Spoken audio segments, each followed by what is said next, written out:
p.m. and welcome to the September 23rd, 2020 Anacortes Planning Commission meeting. I see from the screen that all of our planning commissioners are present. Minutes for September 9th will be provided at a later date. Staff, is there any correspondence? Mr. Chair, there Yes. is no correspondence other than that related to items on the agenda. Thank you. And I see an agenda look ahead listed on our preliminary agenda. Is that for action at this time? The Shorelines Master Program? I just see a note for an agenda look ahead.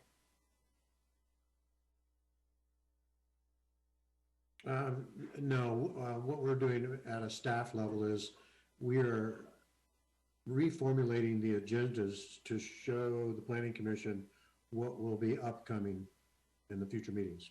Okay, thank you, sir. Thank you. That being said, we will open the public hearing for our first agenda item, the 18th Street parking lot conditional use permit number 2020-0001.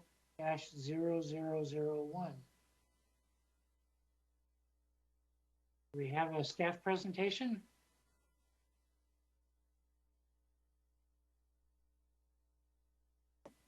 Hi, Mr. Chair. Yes, we do. If Mr. Kaufman would allow me to start my video, please.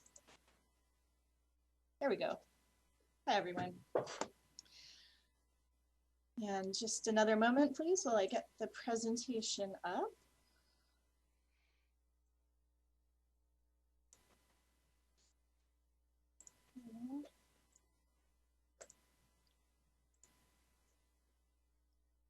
Can everyone see that all right? Looks good. Thank you.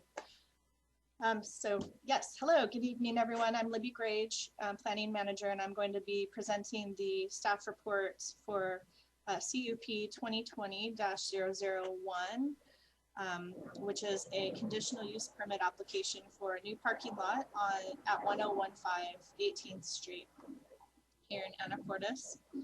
And the applicant for this project is Madrona Real Estate Investors X LLC, and the landowner is the same. Can everybody hear? I hear some jets overhead right now.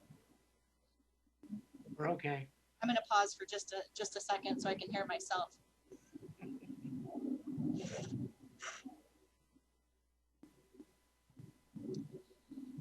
Okay.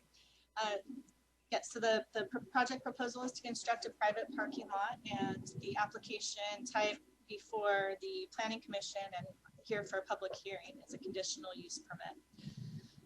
The property is zoned R4 and commercial, and again, the location is 1015 18th Street. A little procedural overview and application history.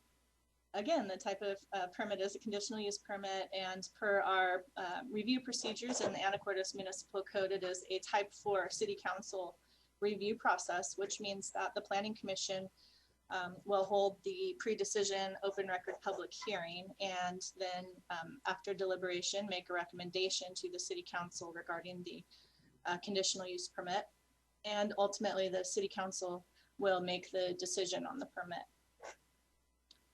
The project history and public notice, there was a, as required under the municipal code, there was a pre-application development review group meeting that took place last year, September 24th.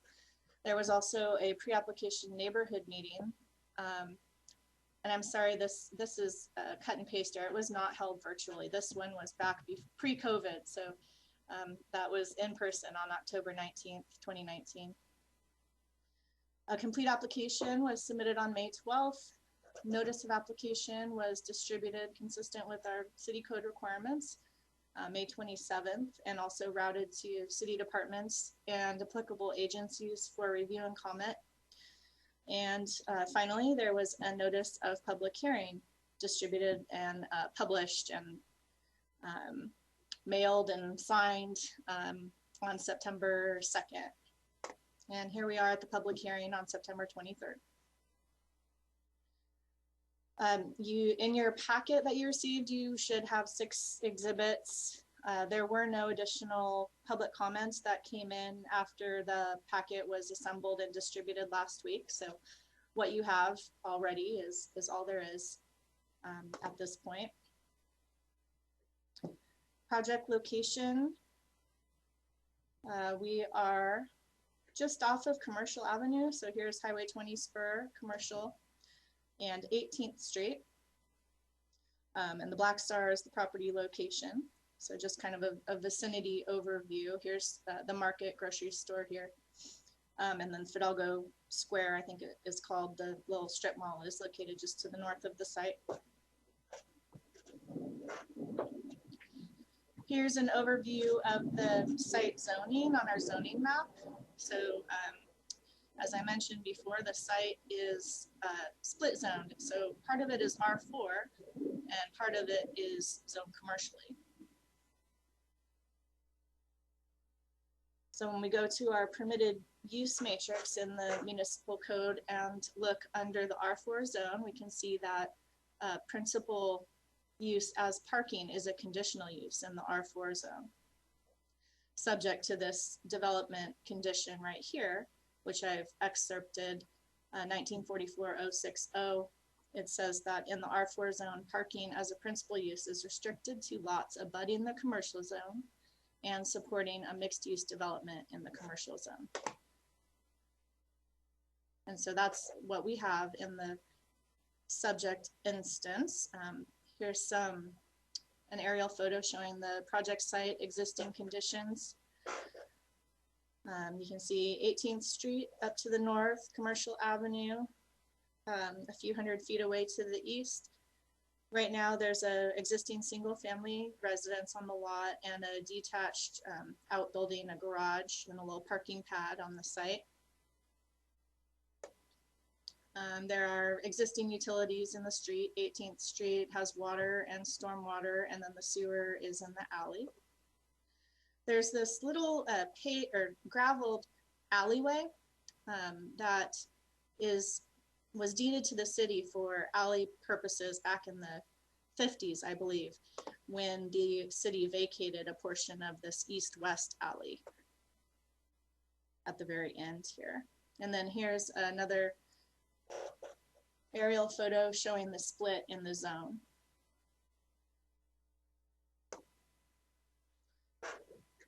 So this is just another close-up showing the proposed parking lot layout with the split in the zoning. So the R4 zone goes right, or the switch in zoning happens right in the middle of the parking lot, essentially. So the conditional use permit is needed for this part circled in blue because that's in the R4 zone. The portion of the parking area that's in the commercial zone, that is a use that is permitted outright.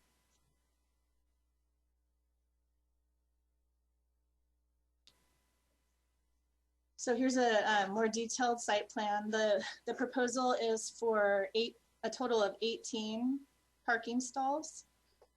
Ingress to the site would be via 18th Street on the city public alley and then into the parking spaces, or around to the south of the property and then up north back towards 18th Street, and there would be some more parking spaces one could utilize right there. And then the egress is a one-way exit, 12-foot wide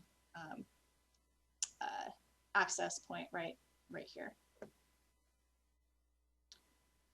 Proposed improvements to the site include a new 6-foot wide sidewalk along the project frontage and paving of the existing gravel alley to the east of the site, and also the alley to the south of the site, all the way out to O Avenue.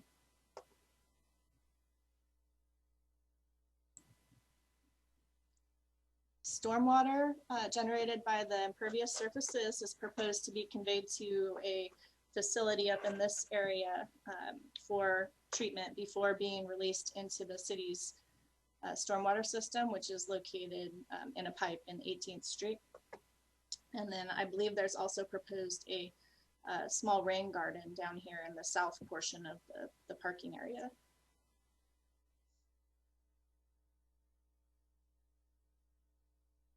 This is the landscaping plan for the project. Excuse me, there was a departure requested to the landscape buffer width required for screening parking areas adjacent to a public street. In this particular case, it would have been it is a 10-foot wide type C landscape buffer. And the applicant is proposing a departure to that requirement.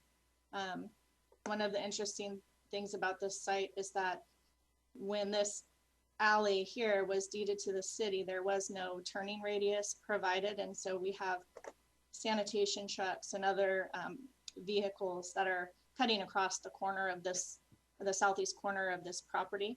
So the applicant is proposing to dedicate to the city an easement over that 30-foot, or excuse me, over that corner to provide that turning radius for sanitation trucks. And one of the impacts of that is that the parking area is pushed a little bit to the north. So they're proposing to reduce the required landscape buffer area in this, right in the vicinity of parking spot 1.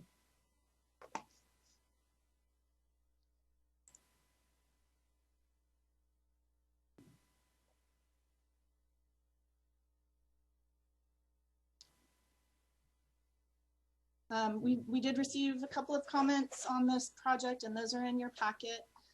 There was one comment that was in support of the application, and then there was another comment that was concerned about stormwater and stormwater impacts resulting from additional impervious surfaces being developed in the city. Oops. And I've got some pictures to help us kind of get oriented since we didn't get to do a site visit. So the orange dot represents where I'm standing in the direction, the blue arrow is the direction I'm taking the picture. So this is that existing city graveled alleyway looking towards the south. There's that dumpster that the garbage truck sometimes has trouble making that corner here to get around. This is looking west down 18th Street towards O, across the front of the property. And this is the alley. This one's looking down the alley to the south of the property back towards O Avenue. So that portion of the alley would also be paved.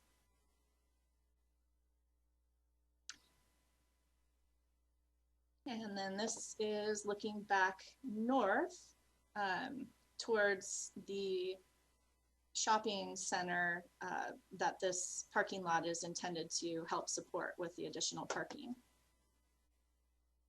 And this is the property right here, question.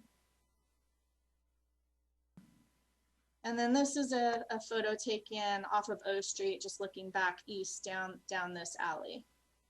So I'm looking back this direction. So that would be paved.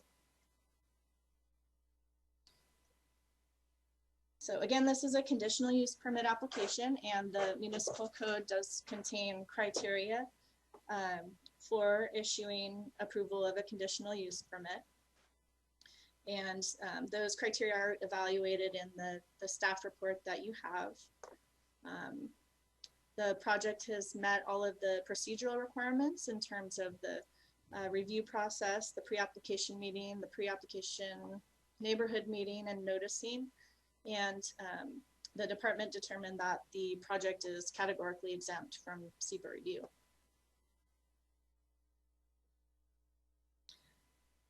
And finally, based on all of that, city staff is recommending approval of the conditional use permit. And I noticed a little typo in the staff report that went to you. It mentioned a preliminary short plat, and there is no preliminary short plat with this application. It's just a conditional use permit. And staff has some recommended conditions related to some signage to direct pedestrians to use the sidewalk to the intersection of 18th Street and Commercial Avenue before they cross to get to the commercial development to the north. A trash receptacle being provided within the parking area. Construction plan approval parking lot lighting plan submitted to the department prior to construction plan approval. And these other 4 and 5 are pretty boilerplate regarding civil construction plans and stormwater plans consistent with the city requirements and the DOE stormwater management manual. So our public works engineering department would review all of those plans prior to any site work. And then finally, a recommended condition to revise the landscape plan to be consistent with our type C landscape requirements, which would just involve adding some additional trees and shrubs to the proposal. And again, with that, staff's recommending approval. Excuse me, staff's recommending that the Planning Commission recommend approval to the City Council. And that concludes my presentation of the staff report. I do believe that the applicant should be on the line, and he can raise his hand, or perhaps if he wants to add anything, or if there are any questions from the commission, I'm happy to try to answer those. Ms. Ruther, go ahead. In my packet, I got a comment letter from someone who asked, like, what if this parking lot was necessary? They were asking kind of if it was warranted. Was there any kind of, I'm assuming this is a parking lot to support the strip mall across the street. Was there any kind of like occupancy done of that parking lot, just like percentage occupancy? Because I have to admit, I thought she had a valid point of like, is this something that's really needed for that those businesses? You know, the applicant may want to respond to that question. I think they provided a response in the written materials. Do we have Brad Augustine? Yes, can you hear me? Yes. Yes, we Okay, can. great. So we have been the landowners of Fidalgo Square Retail Center for about 23 years, almost 23. And we have had nothing but complaints over and over and over about the lack of parking. And for the last 20 years, there's been a very unsuccessful business known as Taco Bell KFC, which really did not do a very good job, and they closed down. So we released, and of course, COVID-19 hit, but we released to a business, Mod Pizza. And Mod Pizza is a very quick serve pizza. We think there'll be a tremendous amount of locals during the lunch hour that just want to zip in and grab a small personal pizza and a salad, or just a salad to take to work or to eat in the park or whatever. But if you ever have spent any time on You're from Anacortes When, which is a Facebook page, I have seen not less than 150 complaints from local townsfolks just saying, why is this parking lot so underparked? Why is it so bad? And I think the problem is it's not underparked. The problem is we have some great, successful local businesses like Papa Murphy's Pizza, a teriyaki restaurant, and of course Starbucks, which is kind of the big Starbucks in town. So I don't want to take any more of your time unless you have questions, but we made this commitment to fix the parking with Don Miesemer, 5 years ago, and we were going to put a parking lot in another area that was 100% R4 zone, and then that was decided that we should not proceed with that. But I think this is a great solution to a fairly successful retail center that we intend to own at least for another 20 plus years. So we're long-term owners in Anacortes.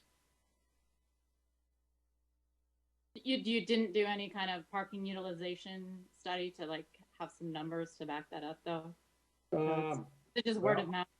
Well, it's been 20 years of people complaining. And I mean, if you spend any time on you're from Anacortes Facebook page, I don't know if I can create a search for that, but I've seen not less than 100 people complaining about, how can they add this mod pizza if they're not adding more parking? And gee, this parking lot is so bad. And it's not underparked, and we maintain our parking lot really well. It's just that we have a successful retail center. And unfortunately, Starbucks is a very unique business because they're sort of a community center, a private community center. But because they have free Wi-Fi, there are a lot of people that come to Starbucks by themselves with a car. And that is what has caused the lion's share of the problem, is that it's free Wi-Fi. All you got to do is buy a single cup of coffee, and you can sit there for 2 hours and look for a job or surf the internet or whatever. But it's the single occupant person from Starbucks that is not going to show up on any traffic study. But that is the culprit as to why it's so crowded. Yeah, I know. I wish you would have numbers for me, because you could just simply, like, every hour look out and see how many available spots there are. I wish that I had some numbers to feel like this is really justified, because just parking lot islands are not like something that make a city beautiful, and it may be needed. You may be right, but I mean, I would feel more comfortable if I knew for sure. Well, I'm sorry that Jeff D'Angelo, whoops, am I muted? No. I'm sorry Jeff D'Angelo's not here. He's a local Anacortes resident that owns and has owned the Papa Murphy's for 20 years. But, I mean, if I had $100 every time he complained about the fact that there's no parking in that parking lot at 5:30 at night or at 6 o'clock at night when his customers need to come pick up a pizza, I mean, he's probably complained about that over the last 20 years several hundred times himself. I'm sorry he's not here. I probably should have had him to be part of this. But there's a lot of on-street parking, though. I mean, I drive a big minivan, and I have to say, like, going in and out that driveway, I don't park in there just because that parking lot is so tight that, like, my minivan trying to park and stuff in there is too hard. But I pull out, and I got my 2 kids way in the back of my minivan, and I pull over to the side on street to, like, give my kids their treats from the Starbucks. It seems like there's on-street parking. Is it people aren't using the on-street parking? Mr. Chair. Yes. There's on-street parking, yes, but I think there's only like maybe 6 at the most parking stalls in front, because it's like parallel parking.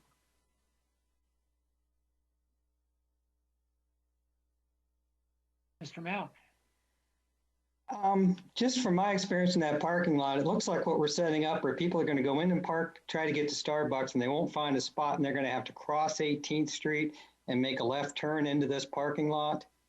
And that's, to me, that kind of just seems like creating a disaster waiting to happen.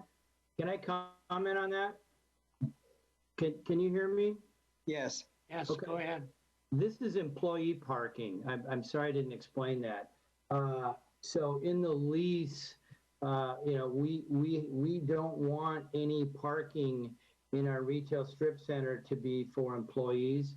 But Starbucks, when they open up at 5 in the morning, they have 6 and sometimes 7 employees. When Mod Pizza opens up, there will be 8 or 9 employees in that business during peak hours, lunch and dinner. So I'm sorry I didn't convey this. This is employee parking. This is not customer parking. And each parking stall is going to be numbered, and it will be assigned to tenants. Question, Ms. Grage.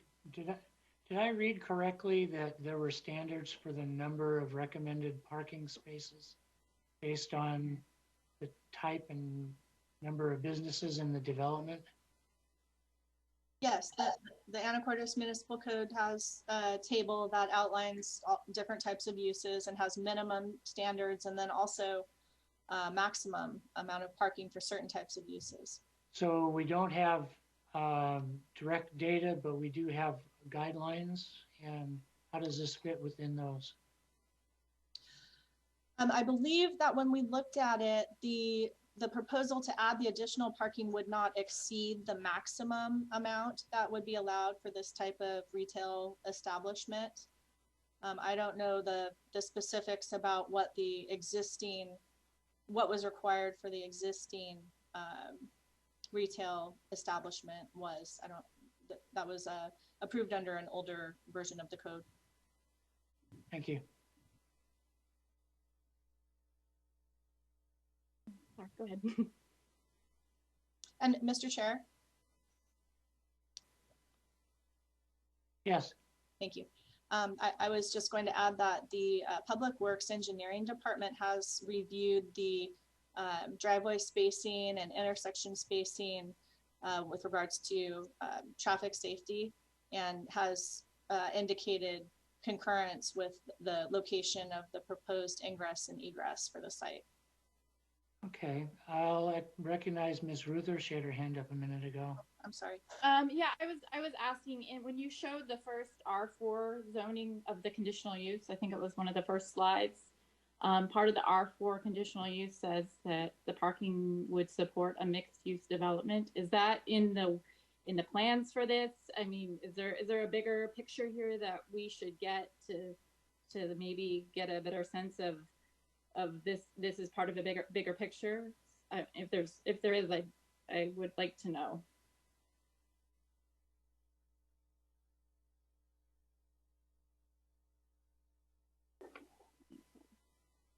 The applicant may have a better answer for that. Sorry, can you repeat the question? I was just asking, like, this, you kind of have, there'll be an island of parking, and it was also, is there a bigger plan for like how this area is going to be developed? I don't know. I'm just trying to get like the big picture of how, because now you got like a block of land on commercial that's vacant. If there's a bigger vision for this area, I'm just curious of what it is.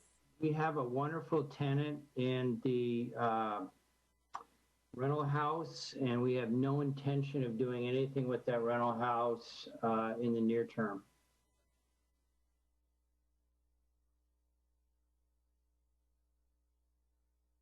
Mr. Chair. Mr. Graff. Mr. Augustine, do you happen to own the property that's right there on Commercial and 18th as well, the vacant lot? 18th and Commercial, no, I don't. That's owned by somebody else. That's actually for sale, but it's owned by the same developer who did the animal hospital or the veterinary clinic, and I think there might be a Verizon. But that formerly was owned by Banner Bank, and it was sold. So that owner of the Verizon, and I think it's, if I'm not mistaken, it's is it pronounced Whittle Animal Hospital or Veterinary Hospital? That owner owns that chunk of land. Ms. Grage, I have one question. Just to clarify what Ms. Ruther was talking about. When I was reading that, it talked about in support of a mixed use. And my original thought was like a mixed use building, the typical retail ground floor and residential above. And then later on, it looked like the variety of businesses constituted a mixed use. Can you clarify on that? Yeah, sure. There is a definition for that term mixed use. And I know some people go to, thinking that means it's a residential and commercial mix of uses, but actually the definition in the municipal code does state that it is just a mix of, it can be just a mix of commercial uses as well. That constitutes a mixed use development. And Mr. Jaretsky, did I see you had your hand up? You did see my hand up. I actually have a couple comments or questions. When you read earlier that this application was to allow someone adjoining commercial property to develop the parking, I guess I kind of thought it meant the parking would be assisting the commercial property that was abutting it. The word you had was abutting. And actually, this abuts another piece of commercial property, which is got a for lease sign on it. That was just brought up by one of my commissioners. So again, I thought it meant, the way I read that, I thought it meant this could be improved to assist the abutting commercial property. And maybe I got that wrong. Point number two for me is I noticed that this was called, 18th Street was called a moderate traffic flow street. And maybe there's a definition based on the traffic count, but that is a really, really busy intersection. And I've almost been hit a couple times by people coming out of the Starbucks drive up, exiting onto 18th Street. If there's pickup trucks, SUVs, or vans parked along Starbucks, and they come out, they can't see if anybody's on 18th Street. So unfortunately, sometimes they just come out. This driveway for this property is going to be right across from that driveway. And I guess I'm a little concerned about, and it may meet the standard. I read that the two driveways for ingress and egress were now far enough apart to meet the code. But I kind of wonder, does that really solve, that may solve one issue, meeting that 30-foot footage or whatever it is. But I'm also concerned about the traffic coming in and out of two separate driveways directly across from each other, all trying to pull onto 18th Street, maybe at the same time when people are trying to get through that area. I'm a little concerned about that. Maybe the applicant can address those concerns. Oh, I'm not a traffic expert, but you know, I do know what you're talking about. It seems to happen when a really big vehicle like a camper or something comes, or a truck comes out in that area.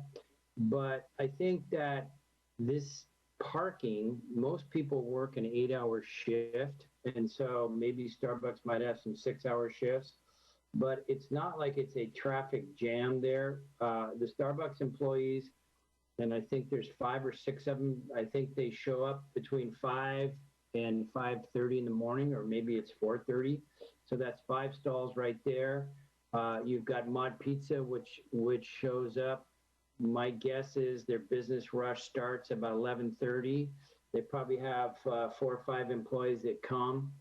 And so then the other stalls are going to be one for Papa Murphy's for its manager, and one for the teriyaki restaurant, and one for the H&R Block. But this is not a coming and going of vehicles. This is dead parking while employees and managers are at their job. And so I just don't think it's going to be a huge, huge traffic jam. Okay. Add another 2 cents worth of information into the conversation. I know somebody that was thinking about developing the old Banner Bank site, and they decided not to. They decided to develop a different site. They just felt that traffic there was just too busy, and they feared that their customers would be afraid of the amount of traffic that was already there, and they didn't want to add to that. So I know somebody who chose not to go there simply because of the amount of traffic. Again, everybody in town knows where the Starbucks is, so it's a good location. And some people go, yeah, but there's a lot of traffic around it. Yeah, it's my contribution to my input. But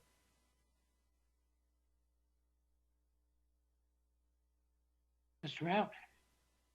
Is the fact that it's employee parking, is that stated anywhere in the documentation? No, I don't believe so. So if you change your mind a week from now, there's nothing, you can do whatever you want with it? I guess, but I mean, it is a parking lot, and a portion of that property is outright permissible for parking, and a very smaller portion of it, the R4, is not. But I mean, I don't think it really needs to be a condition of this use. I think really the question is, can a small portion of the R4 or a portion of the R4 be used for parking? Yeah, I mean, you know, we don't know how busy Mod Pizza is going to be, but I just bet, you know, $800,000 that they're going to be very, very, very busy. And I think it's going to be a nice attribute to the community. I don't think it's going to be the ferry traffic people like Starbucks is, because you can just watch the cars come off the ferry and go straight into that Starbucks. But you know, we want to have parking because we don't think we have enough of it, and we've been hearing this for 20 years. And frankly, 5 or 6 years ago, when we added the drive-through window, that was a big concern of Dawn's, Miesimer, that, you know, I don't think you guys have enough parking. And we committed to the city of Anacortes, at least the staff, that we would do something about parking, and that's what we're doing now. Ms. Grage, are we allowed to stipulate in the conditional use that this be for employee parking?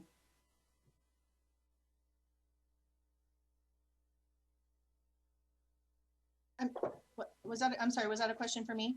Yes, are we allowed to stipulate as a condition of this permit that this be dedicated to employee parking? Certainly, if the planning commission would like to make a recommendation to add that condition to the permit, you could certainly do that if you find that it's necessary for the condition to meet the terms of the conditional use criteria. Can I say Ms. something? Ritter? I don't know. For me, it's the location. Like, you know, like I said, I have 2 small kids, so believe me, I like to have close parking, but like having to cross where you've got, you know, someone going in and out there, it's an awkward entrance to that strip mall because there's not enough room for 2 cars. I would not want to cross that. And I actually think it would be better for it to be more flexible, not just employees if they need it. So my problem is not like whether it's employee or not. It doesn't seem like the best design solution. And maybe that was like because that was where the land was, but you know, we're going to have to live with this for the next 20 some years. So, you know, I wouldn't want to park over there and then have to take my 2 young kids and have to cross the street. That's just me. It just doesn't seem like the best design solution personally, not of who is parking there. Mr. Chair, Mr. Miesimer. perhaps now would be a good time to take public comment and then have further discussion after public comment.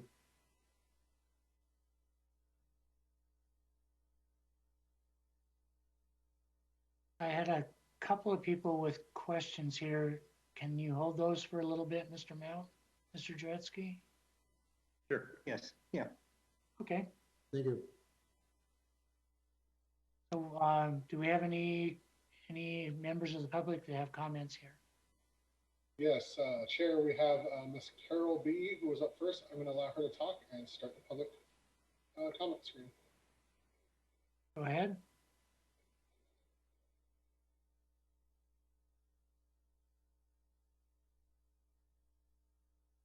Ms. Carol, you are free to talk. Can you see me?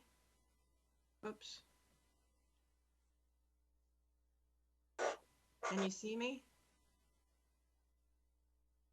Sorry, Ms. Carol, we actually don't do video for the attendees. It's Oh, I see. Well, I'm waiting to comment on the next project, the cottages. Okay, we'll hold that thought. Okay. I have another person with their hand raised. I will go on ahead and disable talking for Carol, and we have a Kay Shuri. I'm going to allow her to talk.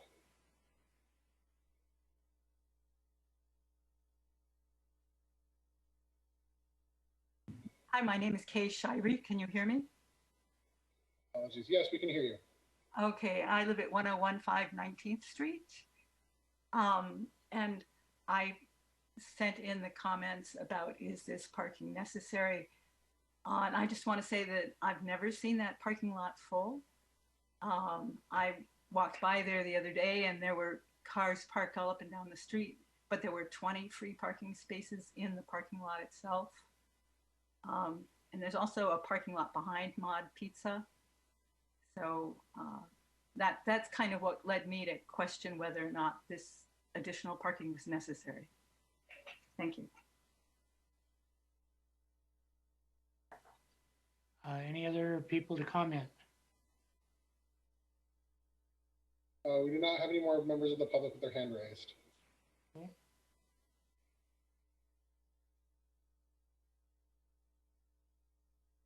Mr. Mount, Mr. Jarecki, you had questions? No, I got a chance to address them. Okay. Raise them. Mr. Mount?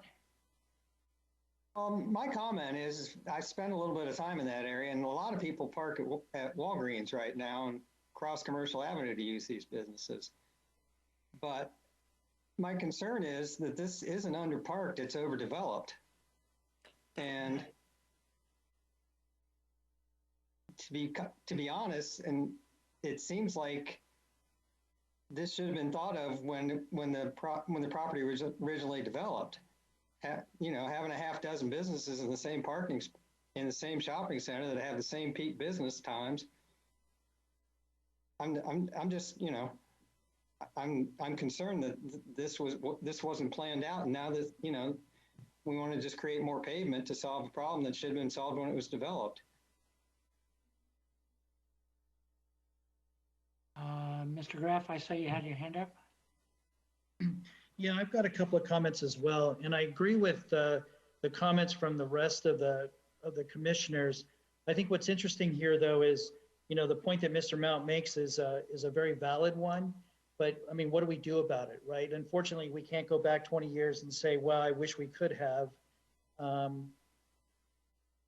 My concerns are, we spent a lot of time during the building code development process about commercial and beautification of commercial. I recall numerous conversations and discussions about parking and on-street parking. I mean, that was my question about who owns the lot there on commercial. Is this parking going to support that in somehow, or is it going to actually cause issues when the owner of that property wants to develop that? And what do they do about parking? I appreciate the fact that there's not enough parking in that lot there in the strip mall, and more parking would be ideal. Is it the ideal location? Probably not. Lots of good points about crossing streets. I have concerns about bright lights at night for the residential area.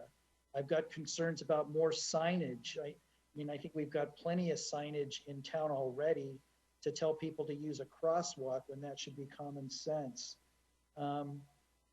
So I think there's a lot to be discussed. There's a lot of concessions that are going to have to be made.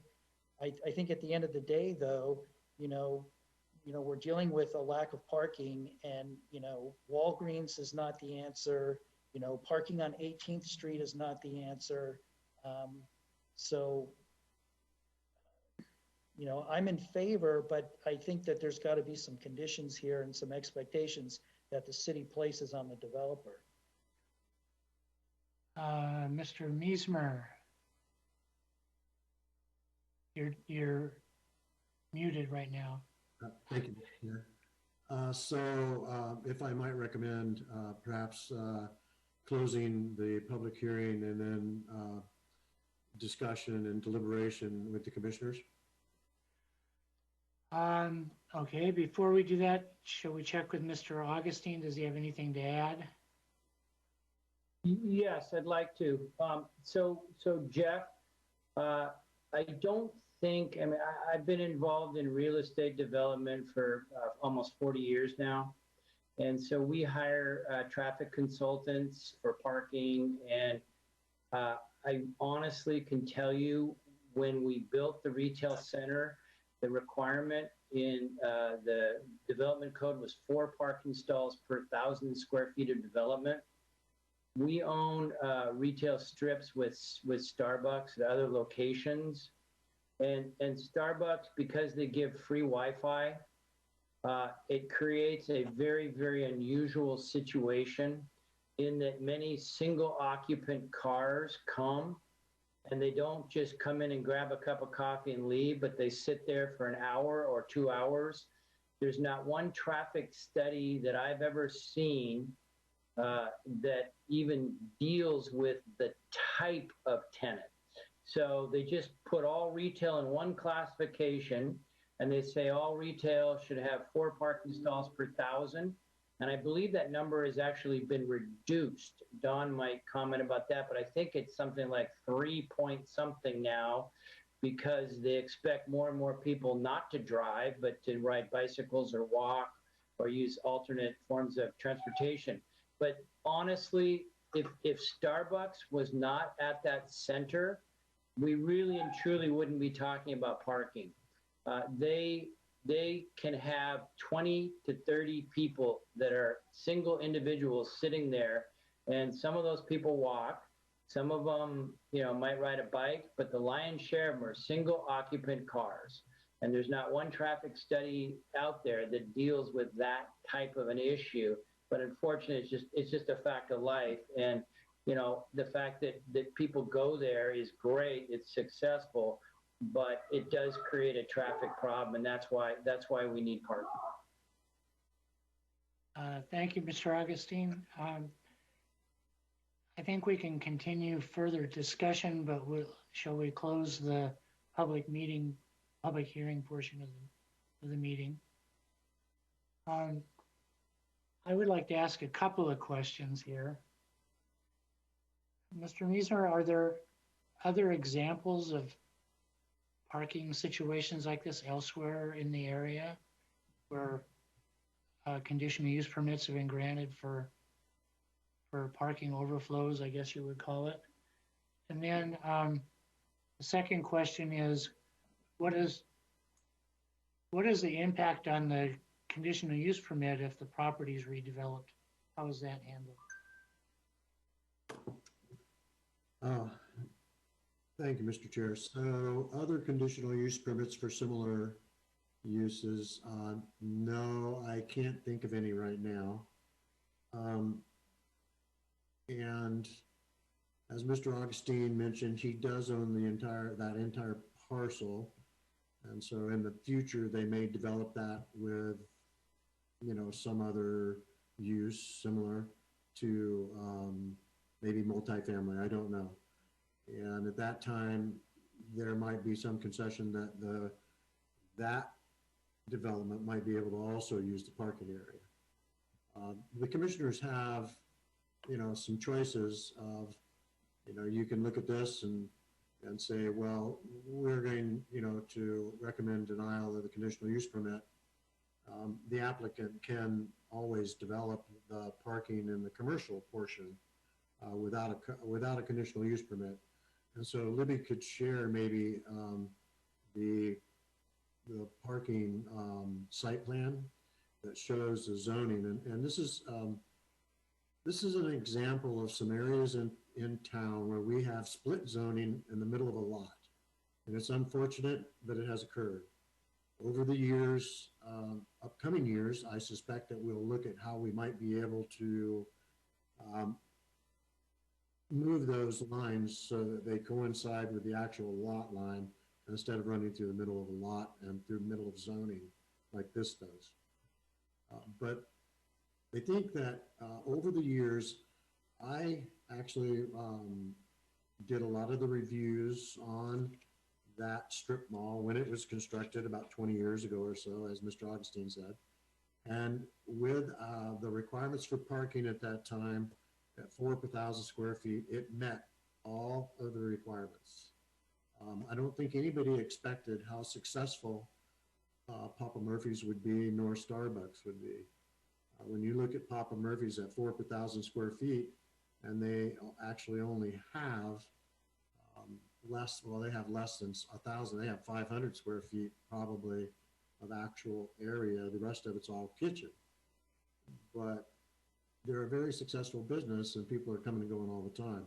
Starbucks, as Mr. Augustine mentioned, single occupancy vehicles come in all the time and hang out and use the Wi-Fi. The other businesses have been very successful there as well. And I've seen it crowded, and I've seen spaces in the parking lot. So it goes, kind of both ways. The fact that people are parking over the Walgreens parking lot is kind of interesting. I haven't had any complaints on that yet, which is surprising.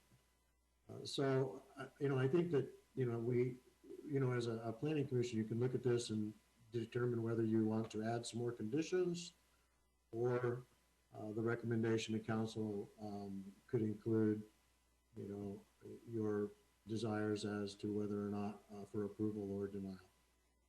I would recommend closing the hearing though, so that the commissioners can have their discussion and then go from there. Thank you, Mr. Meisworth. We will close the hearing. I thought we already did. And are there further discussion with the commissioners at this time? Mr. Graff.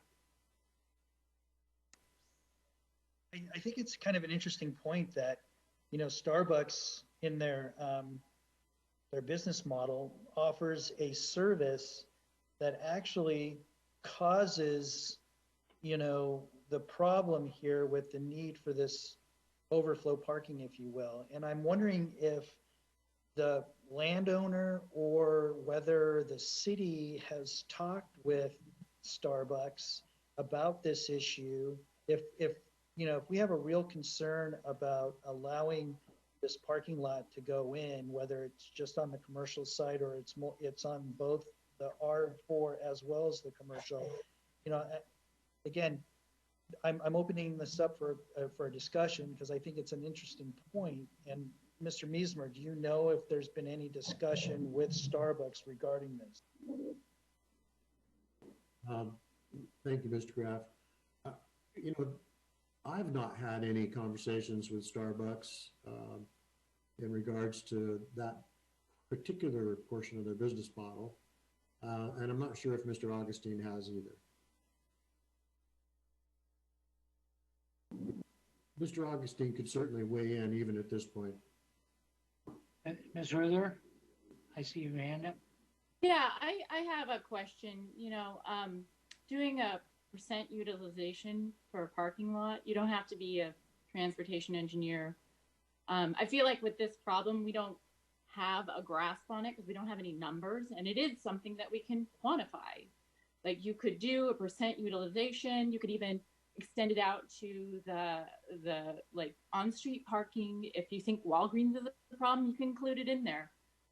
It is something we could get numbers on. My concern is sometimes like if there's a huge latent demand for parking, even if you add these few spots in, we may still have a problem and, you know, have a parking. I don't know. It just, to me, it feels like something where we could get numbers to get a grasp of like, is this going to solve the problem or not? I mean, right now it's all like, you know, anecdotal experience when I feel like there could be numbers. So that, for me, that's really missing, a piece that's missing for me to like be able to feel like I'm making an informed decision. Mr. Mount. Well, just to clarify, is that within our purview? Whether we think it's a good idea, I'm not sure that's what we're allowed to rule on here. I just want to clarify that what the bounds of the discussion are. I mean, we're not really supposed to judge the whether it's a sensible decision, more as whether it complies with the code, right? Mr. Meismer. Yeah, so the commissioners are looking at this based on whether or not it meets all the criteria of the code for a conditional use permit. That's correct. Hey, Jeff, don't get me wrong. My question was a rhetorical one. I don't see any other way around getting to the point of the developer wanting to build a parking lot in his property. I'm actually a proponent of the idea. I can see, I mean, and I actually agree that there is a parking problem, and it's a huge parking problem, not only in the lot, but on 18th Street as well. So I wasn't looking for us to go to Starbucks and say, shut your Wi-Fi down, but they are causing part of the problem here. Well, in terms of what Sarah's asking, I just want to, is what she's asking in terms of the numbers, I'm just questioning whether that should influence our decision from a procedural point of view.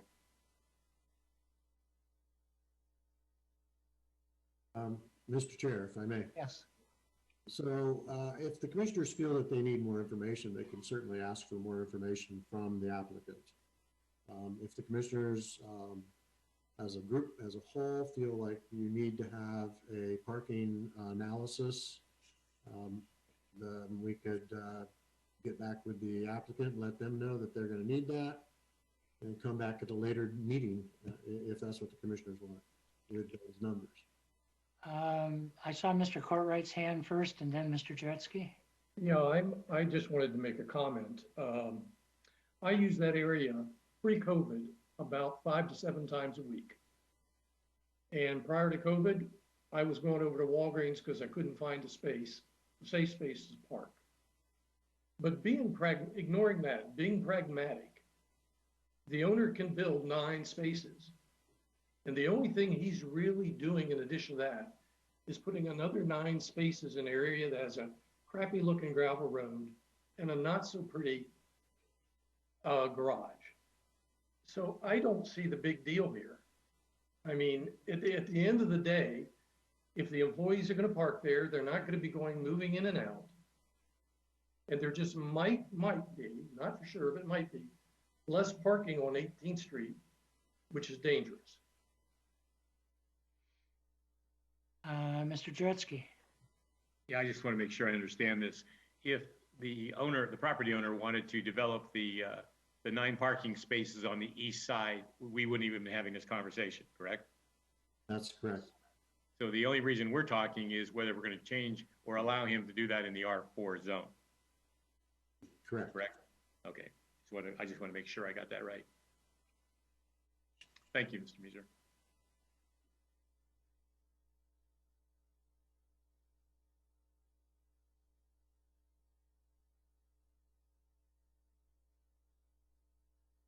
Are there any other comments or questions from the commission? I guess I have one comment about doing a traffic study under the present circumstances. Probably wouldn't be very accurate. It seems like the traffic patterns would be quite different pre and post COVID. So we are hearing anecdotal or experiential narrative from Mr. Augustine.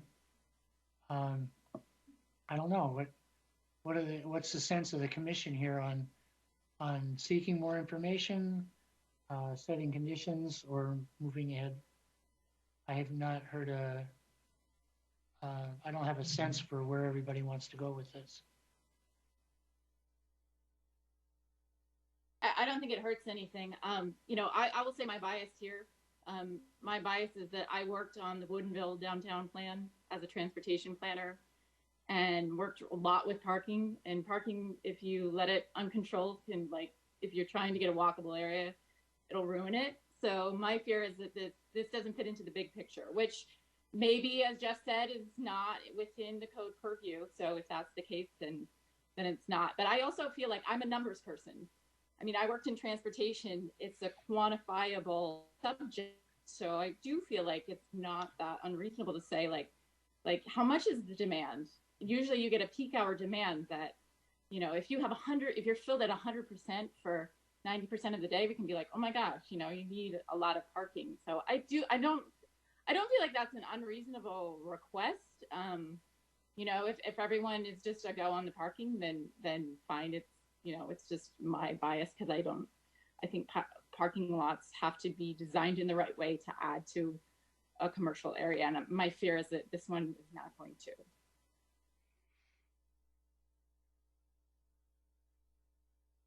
Mr. Cartwright. I would suggest, since we don't really know when the COVID guidelines are going to allow us to fully open up restaurants, eateries, places of business, I would suggest that we couldn't do an updated traffic pattern to show normal business activity there for at least 3 to 4 months. So in a sense, then we'd be holding off until 3 to 4 months from now from voting if we went ahead and wanted a traffic management analysis.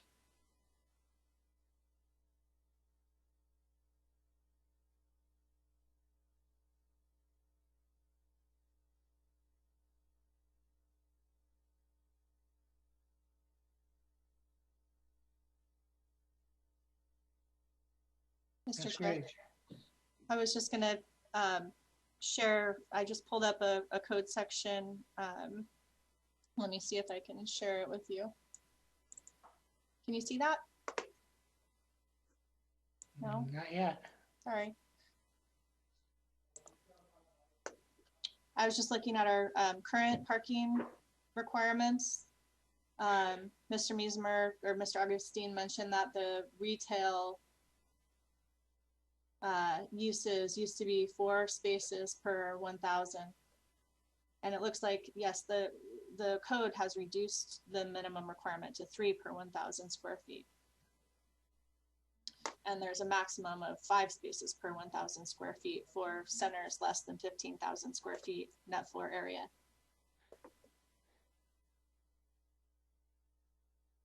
So just wanted to bring that to the commissioner's attention.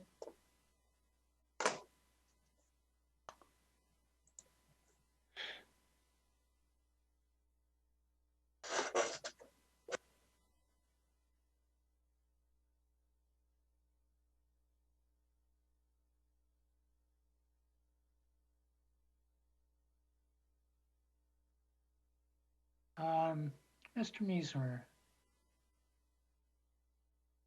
is there a procedure that's customarily been done just to poll the commission without a motion and a vote? Mr. Chair, not that I'm aware of. So we have to depend on some discussion for people to express their inclinations, I guess we would have. Yeah, I think, Mr. Chair, at this point, I think, it looks like we're at a point where there could be a decision one way or the other, or if the commissioners are inclined to add additional conditions, that could also happen. But I think, looking at it based on the conditional use permit criteria, the information provided in the staff report and through the applicant's information, some type of motion, a second, and a vote is the only way that we would, be able to get there.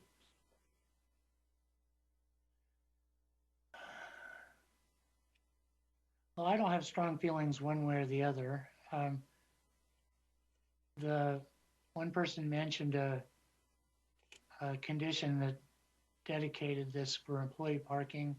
I'm not sure if that's necessary. I agree with Ms. Ruther that I would rather see a more integrated parking system, but we don't have that. And we do have a parking need, so that's kind of where I'm at. Mr. Mount? I'm just curious. I understand that how the parking standards are made, but right above the line that Ms. Graves was reading, it said restaurants were like 14 spots.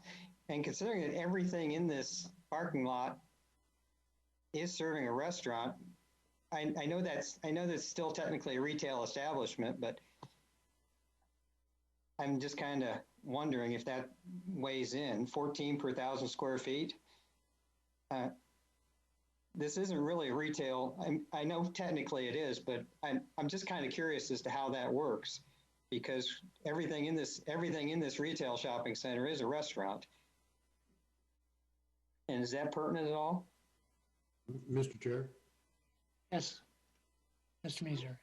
So 20 years ago when the site was constructed, worked off of the code at that time, the parking.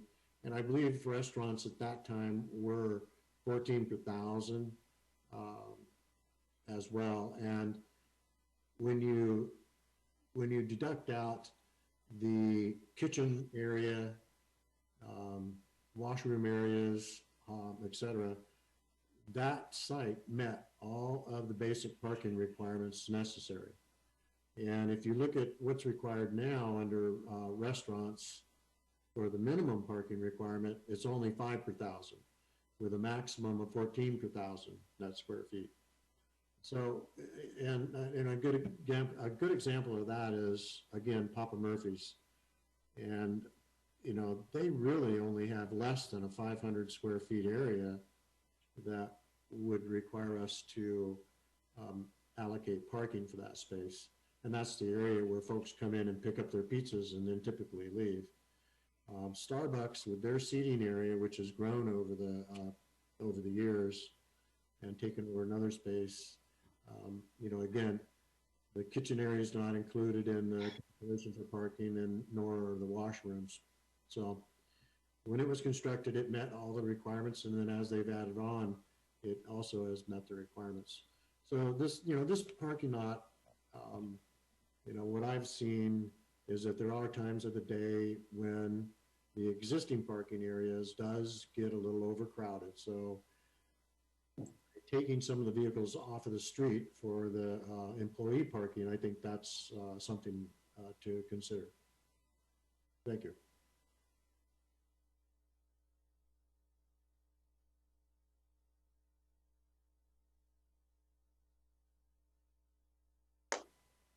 Do we have any other comments from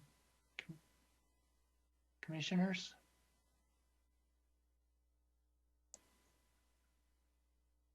Is there any information that would be available in the future that we don't have right now that would make a difference to this decision? Mr. Mount? Just as question of process here, unless there's a condition that somebody wants to put in place at this point, we're pretty much at a decision point, right? It would seem so. So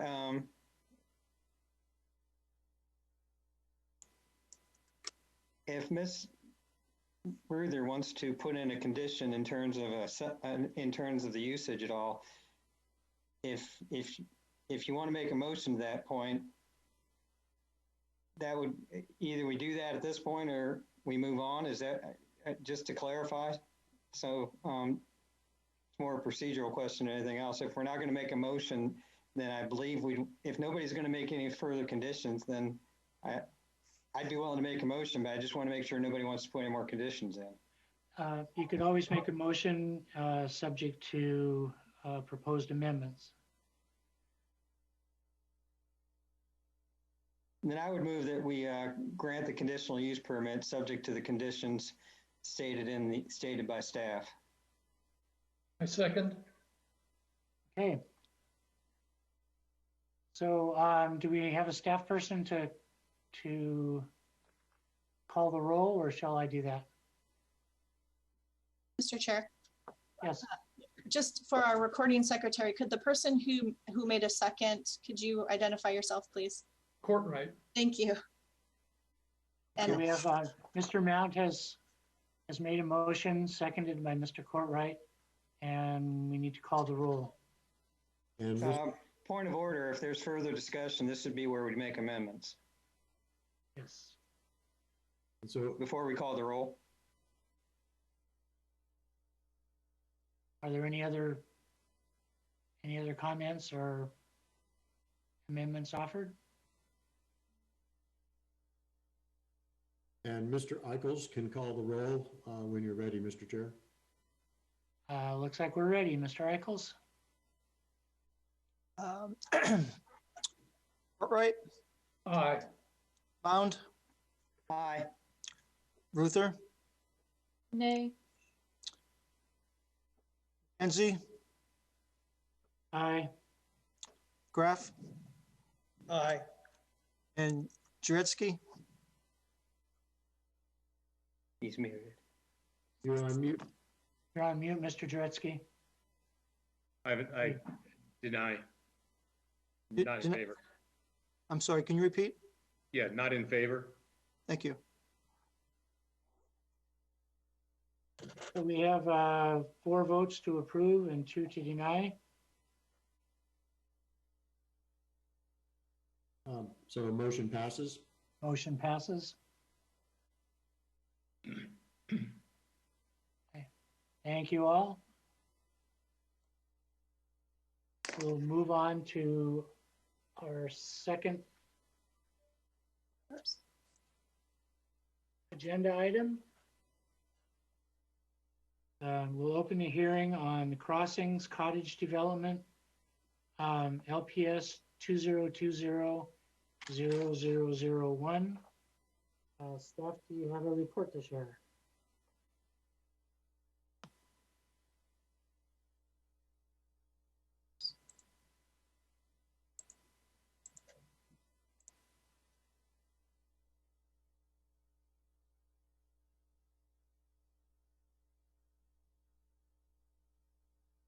Okay. Sorry, I'm just dealing with little technical issue, so appreciate you standing by for just a minute.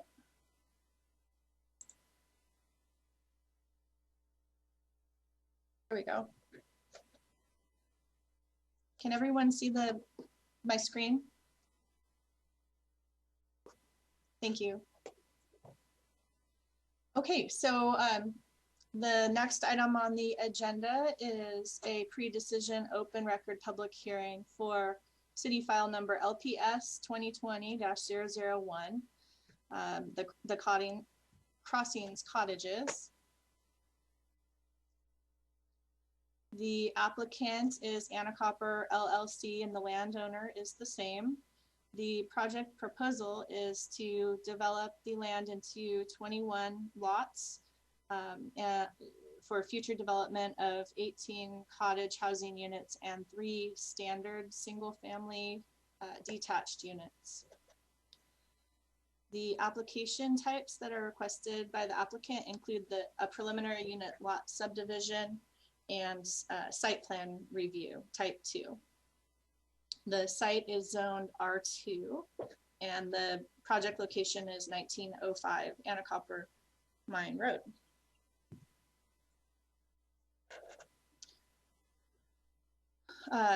Again, some procedural overview and project history for this particular application.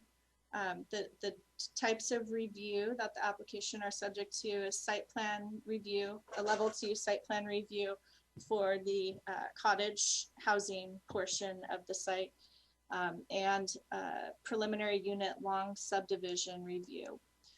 The site plan review is a type 2 administrative decision under our municipal code, and the preliminary unit or long subdivision is a type 4 city council decision. The applicant's chosen to utilize the consolidated application procedures, which means that the entire application, all of the permit applications are being processed according to the type 4 city council procedures.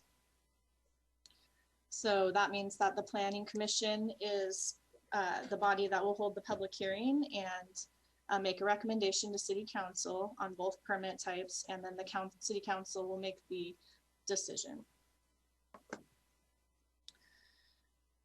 Project history. The application, there was a pre-application development review group meeting held last year on November 19th, 2019. There were 2 pre-application neighborhood meetings, and again, I'm so sorry I have that held virtually. This was pre-COVID, so those were in-person meetings. A complete application was submitted on February 21st, 2020. Notice of application with a 21-day comment period was distributed on April 1st, 2020. The application was routed to city departments and agencies in March, and a SEPA determination of non-significance, a mitigated determination of non-significance was issued on September 2nd, and there were no appeals received of that threshold determination. And a notice of public hearing was distributed consistent with city code, and tonight we're here at the public hearing.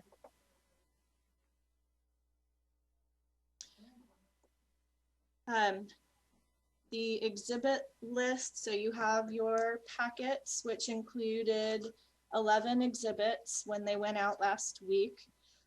Since then, we have added the Exhibit 12 site photos, and earlier this afternoon, I sent to the commissioners exhibits 12 through 16, which include, 13 through 16, which include building elevations that unfortunately didn't make it into the original packet, some draft CCNRs for lots 19 through 21, a tree credit matrix for the tree preservation plan. And then there were multiple public comments that came in prior to 3 p.m. today. And so all of those comments have been transmitted to the commission, and they've also been added to the agenda online and are available for public review.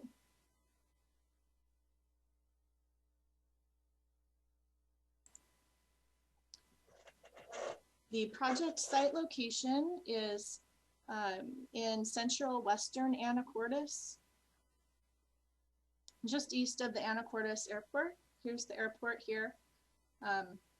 SR 20 spur, Oaks Avenue to the north, and then Anacopper Mine Road. It provides access to the site.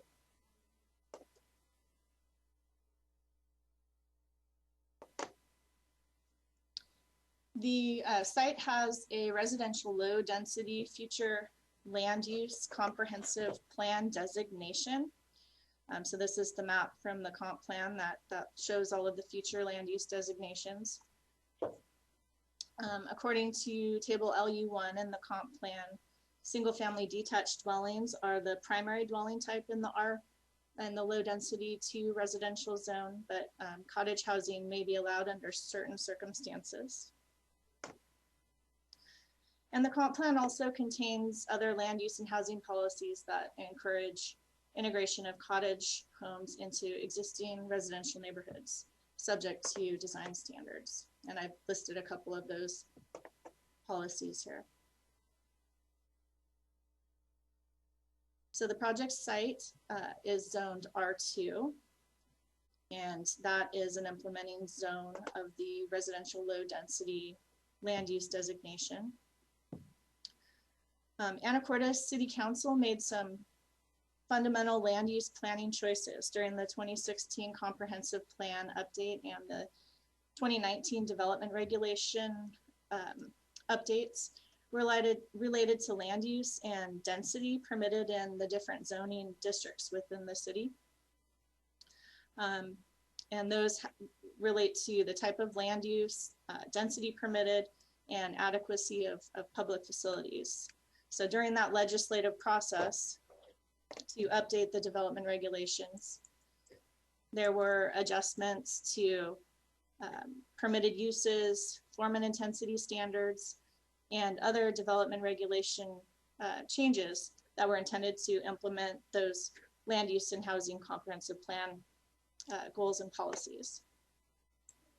And so this particular project that you're reviewing before you is one of the first projects to utilize some of the new provisions in the development regulations, including the cottage housing provisions and unit lot subdivision provisions.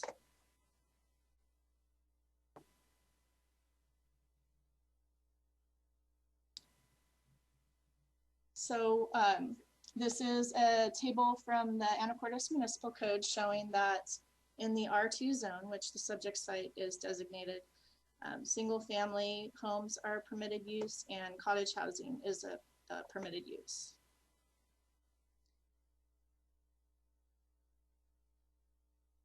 Form and intensity standards. In the R2 zone, the minimum lot size is 7,500 square feet for a standard single family home. And the maximum density is 4 dwelling units per gross acre, excuse me. The cottage housing standards have some special modifications to those form and intensity standards. As you can see here, cottages are exempt from the minimum lot area and lot width circle requirements, provided they comply with the density and design standards of the specific cottage housing design provisions. And then as far as density goes, due to the smaller size of a cottage housing unit, in the code it says that each cottage unit may be counted as 1/2 of a dwelling unit for purposes of calculating density for a project site.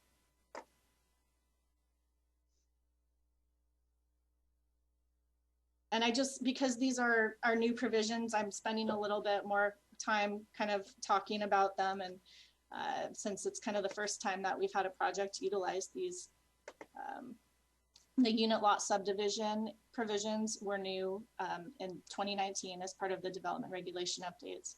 And they're for sites to be developed with duplexes, triplexes, or cottages pursuant to the specific housing type standards in the 1943 of the municipal code. So it allows for development of an entire site as one unit, and then you can divide those individual units into smaller lots that can be sold fee simple, but the intent is that the overall site still functions as one site with easements and covenants that deal with maintenance of common open spaces and shared areas, driveways, etc.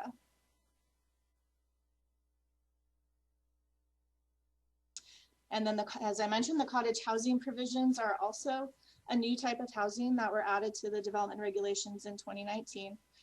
There are detailed site and building design standards for that type of development in Chapter 1943. And kind of some of the highlights of that are that there's a maximum unit size for each cottage unit of 1,200 square feet and a maximum height of 25 feet. I already mentioned the density and lot size modifications that are allowed. There are common and private open space requirements that apply to these types of developments as well. Minimum square footage per unit. There are special access and circulation standards, and there are also special building orientation and design standards. And then I also just wanted to mention, because we had some public comments come in about this, but short-term rentals are not currently a permitted use in residential zones with the exception of a bed and breakfast, which is an owner-occupied type use, and those require a conditional use permit.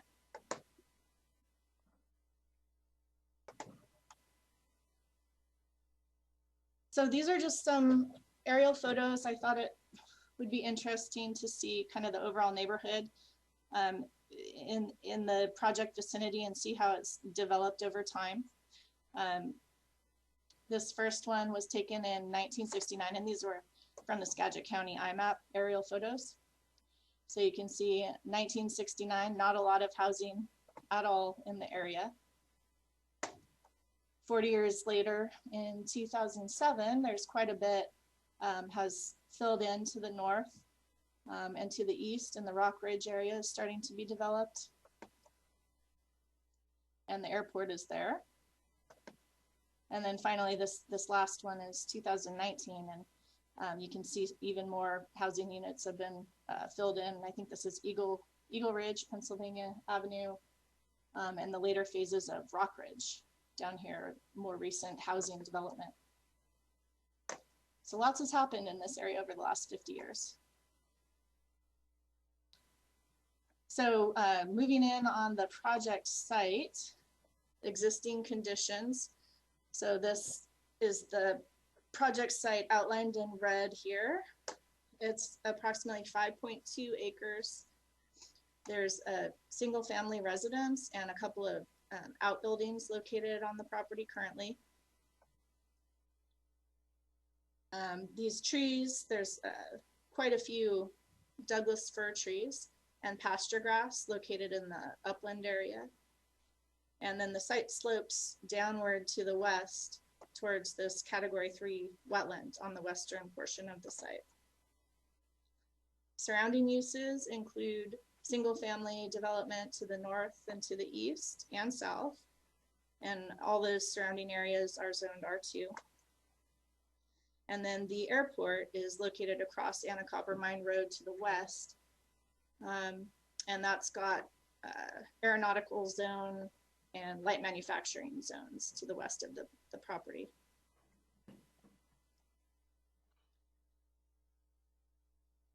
Just looking at the transportation facilities that are serving the site and in the project vicinity.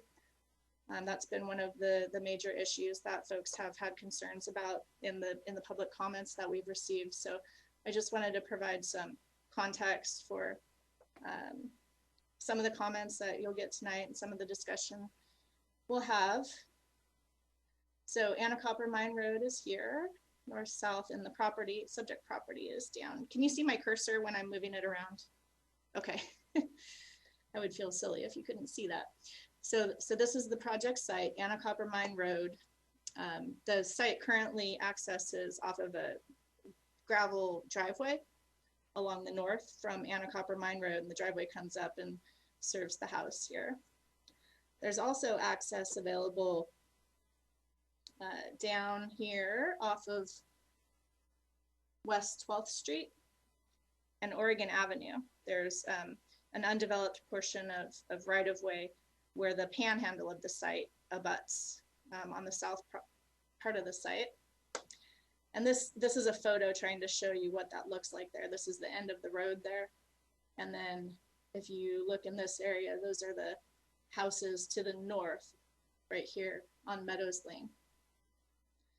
And then this is what this side looking south from Meadows Lane looks like. So this is the undeveloped portion of right-of-way. And then that panhandle portion of the lot, this portion right here, can be seen right in this area. And then this is a photo of Anacortes Mine Road, looking to the north. So the site access would be somewhere, the existing driveway is somewhere up in this area right here. So the applicant did submit a traffic impact analysis that found that the proposal meets the transportation concurrency requirements. It will not cause the level of service for affected streets and intersections to decline below the adopted level of service in the comprehensive plan. And then I just wanted to mention Anacortes Mine Road is classified as a minor arterial. As I mentioned, they'll be removing the existing driveway that accesses the site and relocating access to the property via a new connection connecting Oregon Avenue to Meadows Lane to the north. So a new public road would be developed within that portion, and the site will access from that area.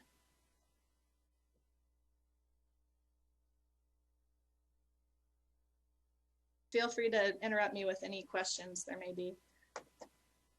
This is a long presentation, I know.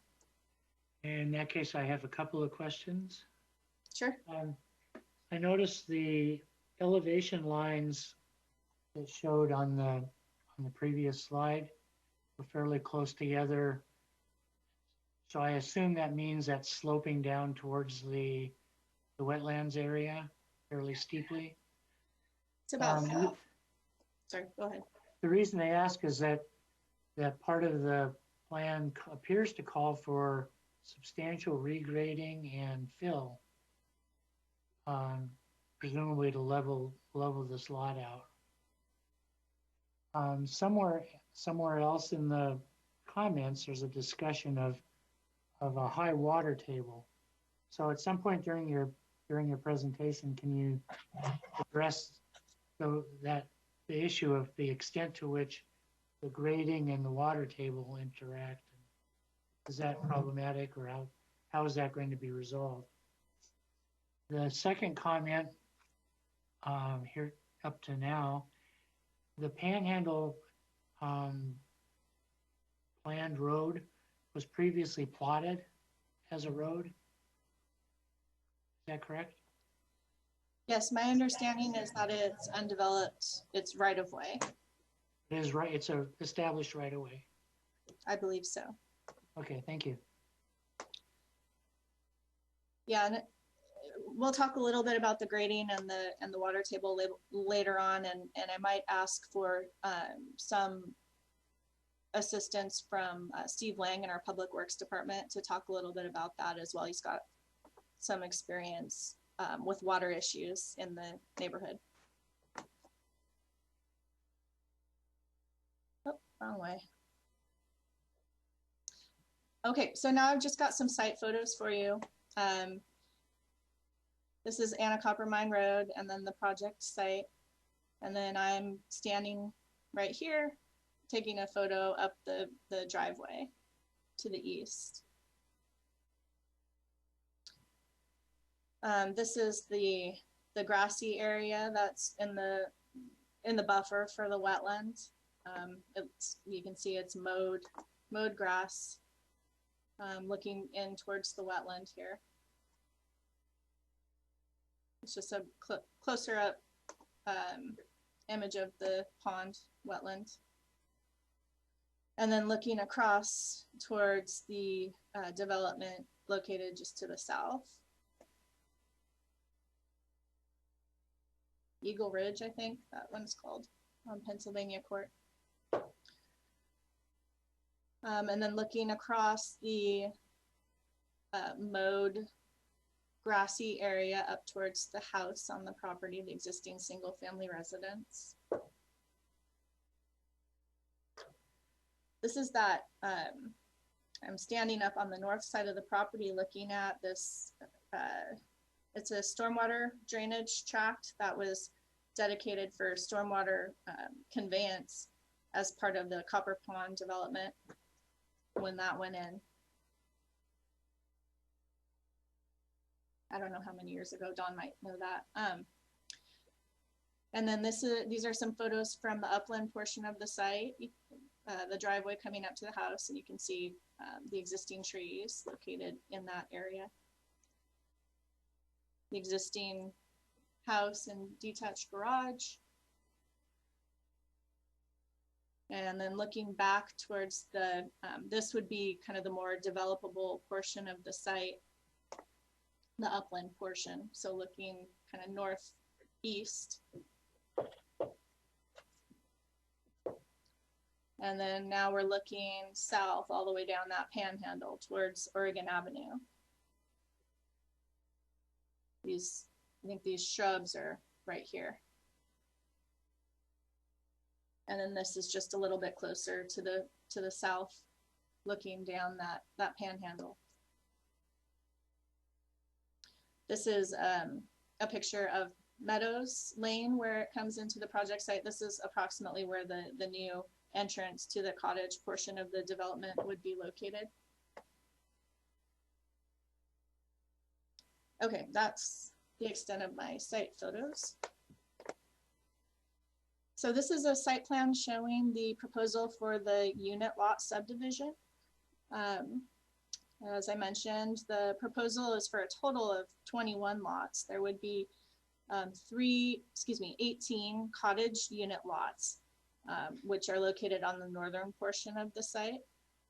And then there would be 3 standard sized single family residential lots meeting the minimum lot size of 7,500 square feet located along that panhandle portion that we saw earlier. The subdivision would create 4 tracts. Tract A would be the wetland and the 110-foot buffer.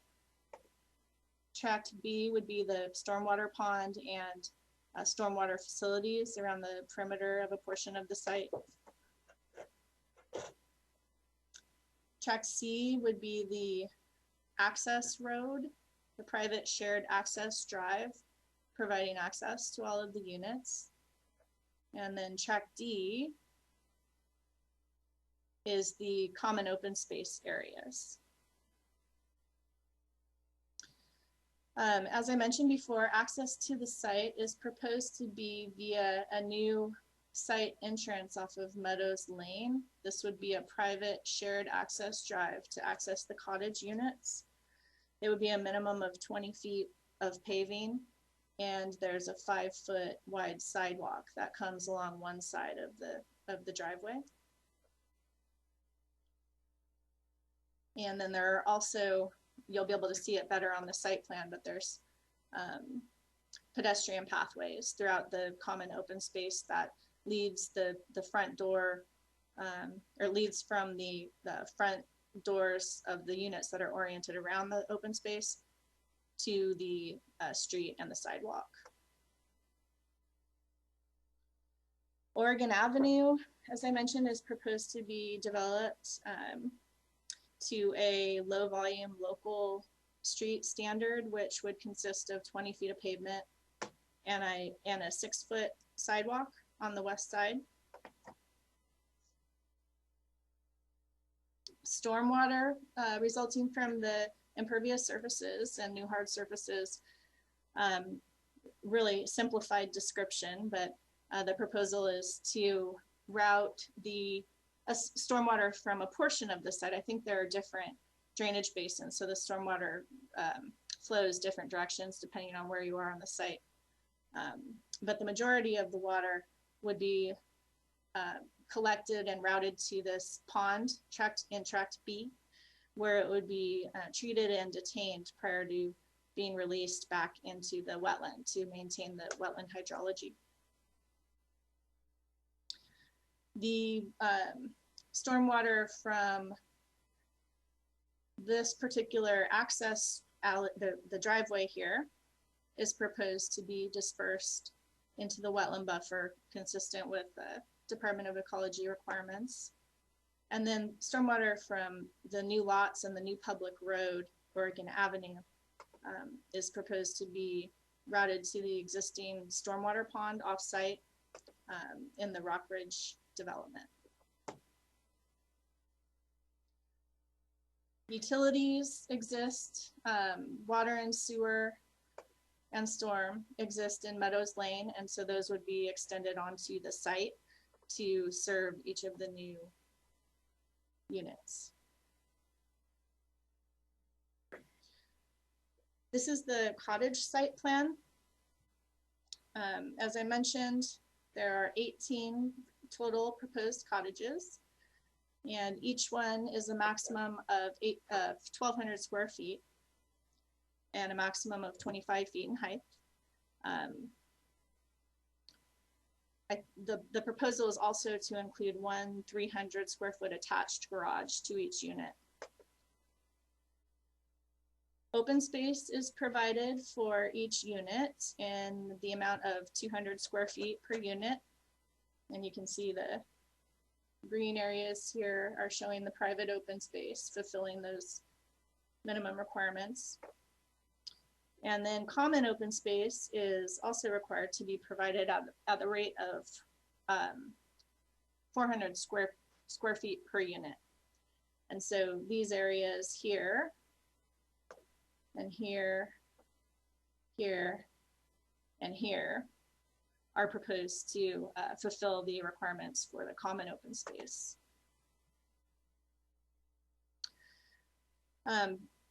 Building design, this particular site plan doesn't show the actual footprints for each individual building. Those would be reviewed at the time of building permit application. And at that time, we'd be looking at whether each unit meets the covered entry requirements that are specific to cottage housing, the porch requirement facing the common open space, and also there are some facade transparency requirements. So really specific design requirements for each of the new cottage units.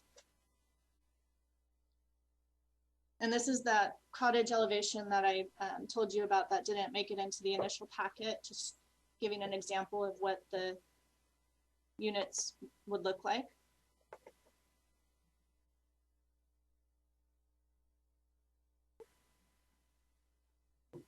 Critical areas.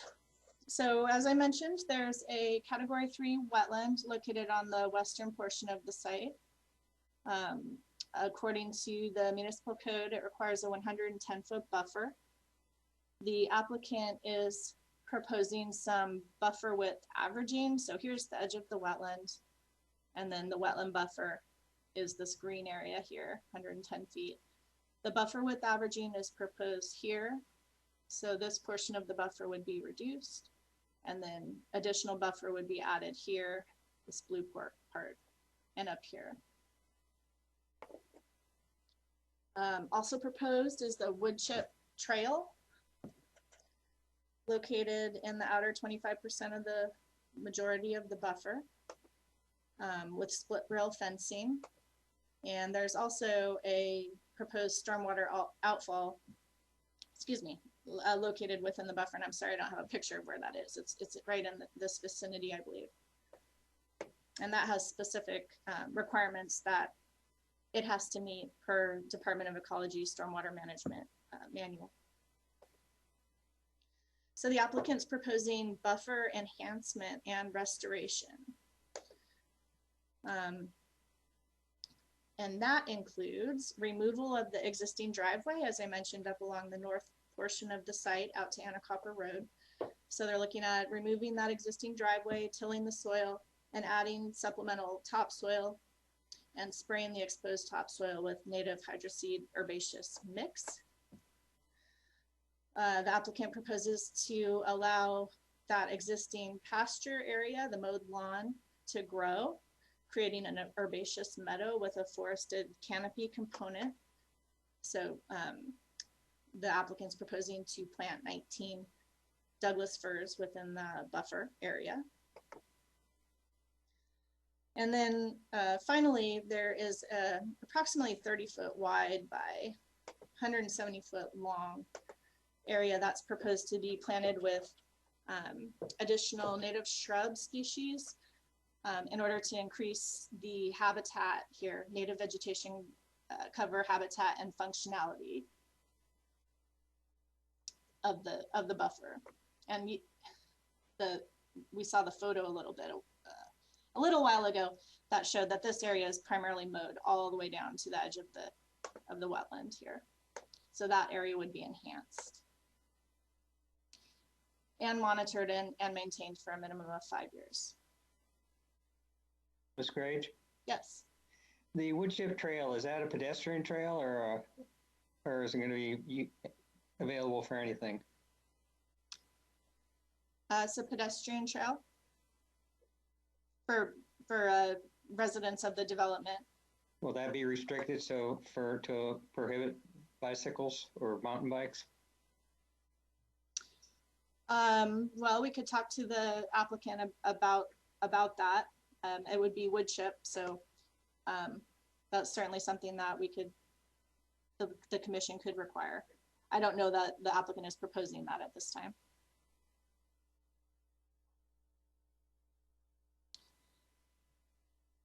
Here's the tree removal plan for the site.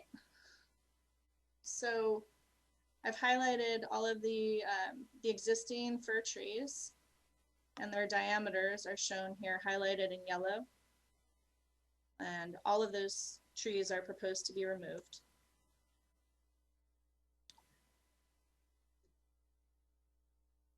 Tree preservation plan is shown here. And this is showing all of the trees within the wetland area and buffer that are proposed to be preserved. The minimum tree unit credit, according to the municipal code, is 208 credits. And according to the applicant's plan, they're providing 234 tree unit credits. I think there was a incorrect number in the report, so I've corrected that here. Instead of 226, it's 234.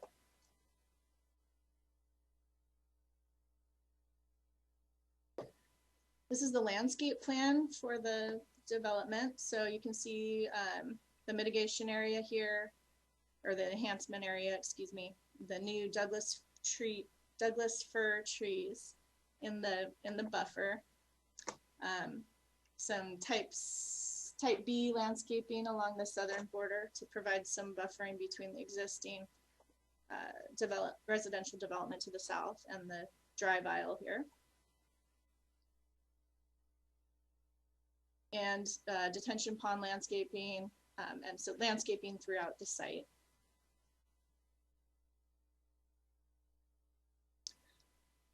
This is a summary of public comments that had been received since as of September 17th, 2020. So that was the day that the Planning Commission packet went out. And I don't know how much we'll get into the responses. We may want to hear from folks that are waiting on the line right now. hear some more public comments. But the primary issues of concern that have been identified so far are about project compatibility with the existing neighborhood, tree removal, the proposed density, wetland impacts, traffic impacts, stormwater and flooding impacts, and project lighting. And so I've gone through and tried to respond to each of those, but maybe we get back to that after we hear from members of the public about their additional feedback.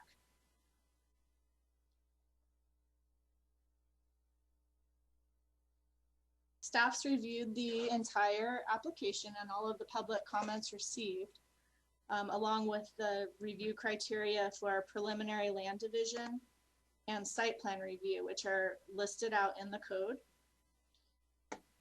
We've also ensured that the application has gone through the appropriate procedure requirements.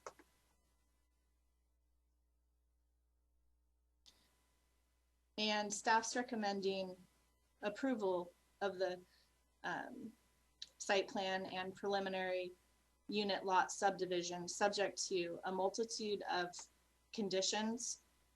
I'll leave it up to the chair. Like I said, we may want to hear from the public since it is getting late, and we could talk about the conditions potentially either later, or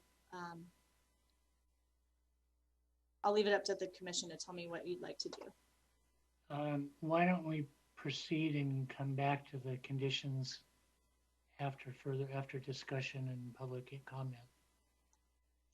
Thank you. Then that does conclude my staff presentation for the moment. And I do believe that the applicant is available and ready to answer questions. I would say that's appropriate.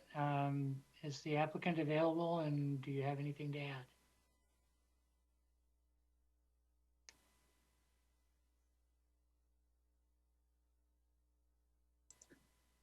Chairperson, I have a Tom Glade and a Nels Strandberg. I believe Nels, Ms. Grange, is the applicant. Yes, Mr. Strandberg is the applicant. Thank you. All right. Go ahead, please. I'm sorry, can you guys hear me? This is Nels Strandberg. Yes, we can. Okay, sorry, I had to press a couple buttons to get there. So yes, I'm here and ready to answer any questions. Do you have anything to add to the staff presentation first? I think I'll just wait for questions at this point. I think Libby did a good job with the summary. It's there's a lot in this application, obviously. I'm sure your packets are long and thick. And I'd rather focus on where the questions are. Any questions from commissioners?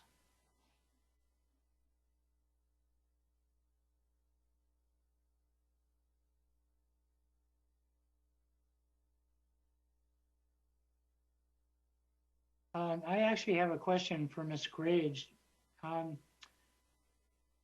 Since we're primarily looking at the extent to which this application meets all the requirements, to your knowledge, are there any unresolved substantive questions regarding legal requirements that have been raised during this process by any of the official, the governmental parties or the private parties?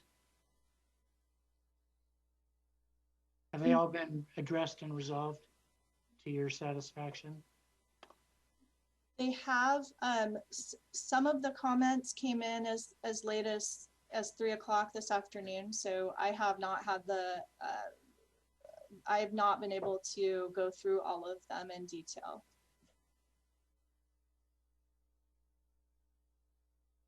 Any other commissioners have questions?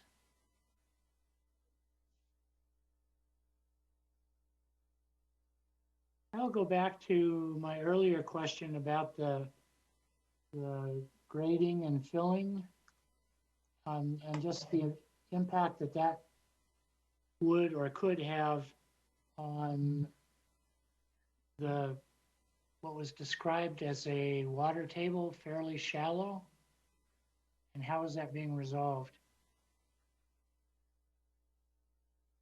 I think I would see if Mr. Stramberg or one of his consultants would like to respond to that question. That's exactly, I wasn't clear. Thank you. Yes, it's Nell Strandberg again. So I think you're referring to my geotechnical study. I believe we did those test holes in the winter time. And as probably the neighbors will tell you in that area, and I've built several homes around there as well. And maybe your homes are on similar ground. We've got 12 inches of topsoil and then impermeable, we have clay basically, or glacial till. The water does not permeate that. And when you dig a hole, it fills up with water in the wintertime. And I think that's what he's referring to. We would not be starting that heavy fill and grade until summertime, or at least springtime. This is not a site you work in the winter, I guess. And that's not uncommon unless you're at the very top of Rock Ridge. There's plenty of sites in Anacortes you just try to stay away from in the wintertime. Okay, I'm neither a soils engineer nor an excavator.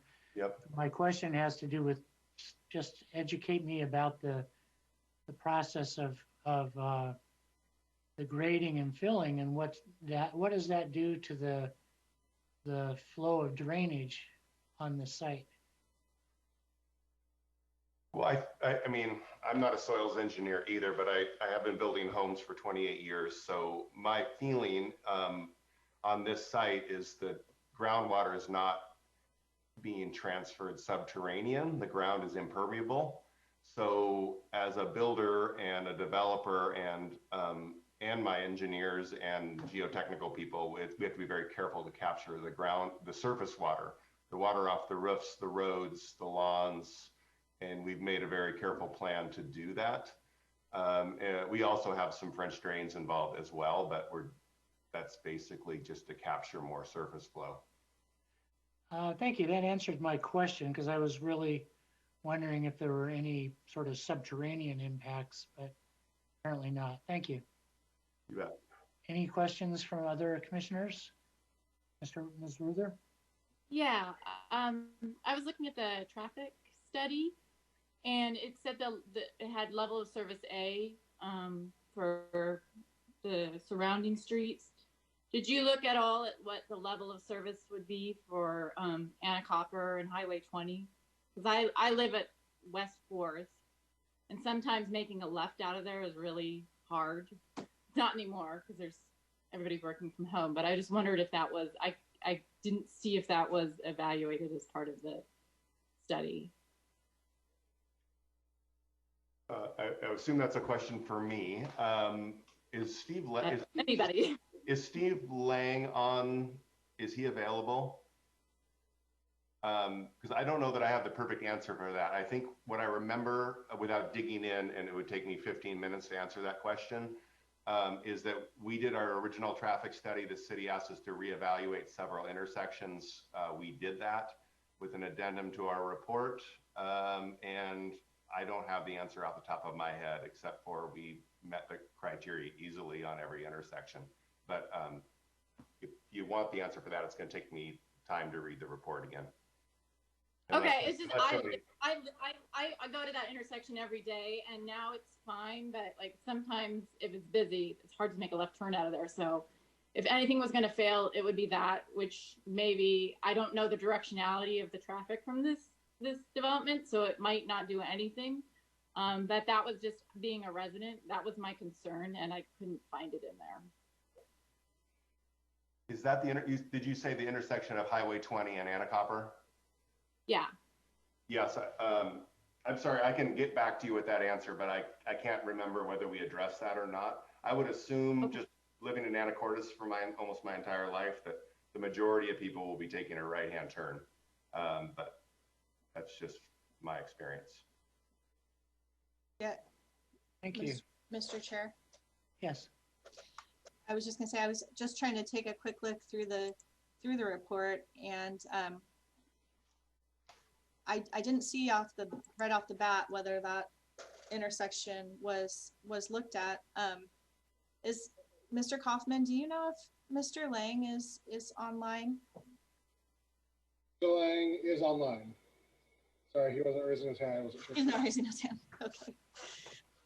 That might be something, as Mr. Strandberg mentioned, that we may need to get back to you regarding. Mr. Mount had your hand up a minute ago. I was just wondering, I do a lot of bike riding in that area, and if that area between Oregon and the Meadows gets paved, that's going to become a shortcut for a lot of the people who live on Copper Pond. And I was just wondering if that was factored into the traffic flow analysis. Got a question for Mr. Strandberg? Anybody can answer it. Well, I'll do my best that I can, Mr. Mount. I don't know that I understand a shortcut to where. It would be a way to get it to, it's an easier way to get to Copper Pond without going on Anacortes Mine Road, so that there's going to be a lot of traffic through that area, just as a shortcut to the people who live at that end of Rockridge. That's just going to be how it works.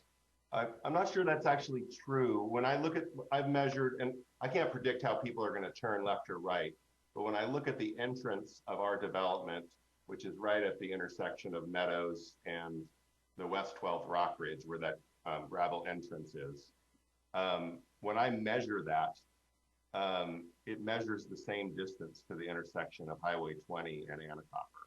So I'm certain that maybe there's some people, depending on whether they're going to go visit their neighbor, might try to shortcut through there. But if I were living in the Meadows or Copper Pond, I would continue to use the road that I've always used, unless I was visiting my neighbor in Rockridge. Of course, I'm going to go the other way. And if I were living on West 12th, I would continue to go the way I've always gone as well, unless I was visiting my neighbors in the Meadows. I don't believe it's a shortcut. We'd have to pull out the map and measure, and we can't actually physically drive that route right now, but that's just my take on it. I don't think it's actually going to end up being a shortcut. Okay. Other questions or clarifications from the commissioners? I think it's probably time to open up for public comment. Mr. Kaufman, how many people do we have requesting time? Do you know? Yes, Mr. Chair. We have a Tom Glade with his hand up, and Carol B had her hand up earlier this evening, but she has further since put it down. So I'll allow Tom Glade to talk for now. And if anyone else would like to, feel free to raise your hand and I'll get you in order. Okay. And just to note that the commission has received copies of all of the communications to date, the concerns that have been expressed, and we've had a chance to review all of the submittals. So if you're, given that your time is limited to about 3 minutes, we'd be happy to have you summarize to the extent that you can. Go ahead. Good evening, Commissioners. I'm Tom Glade. I'm representing Evergreen Islands and our members this evening. We're concerned that the Crossings development is located in the middle of a neighborhood completely zoned R2, and it will seriously degrade not only the neighbors' quality of life, but also their property rights.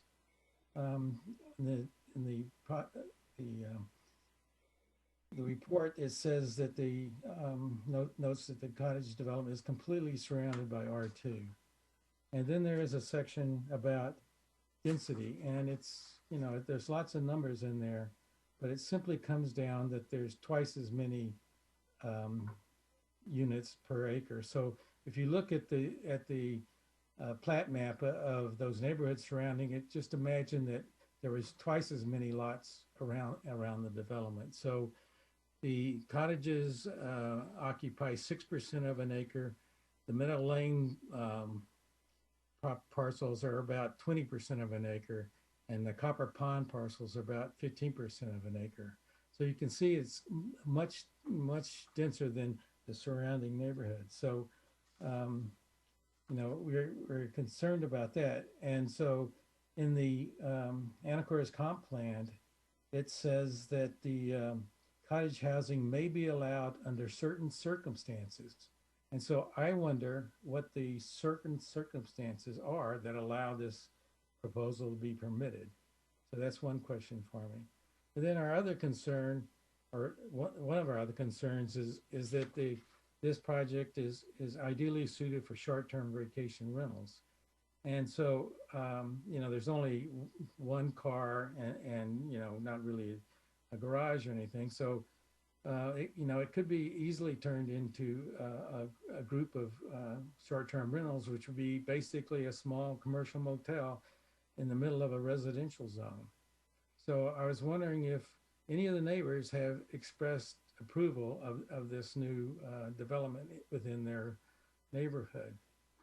And then I know Libby mentioned that only bed and breakfast are permitted now, and short-term rentals aren't permitted. But the curious thing is that there are short-term rentals that have been granted business licenses.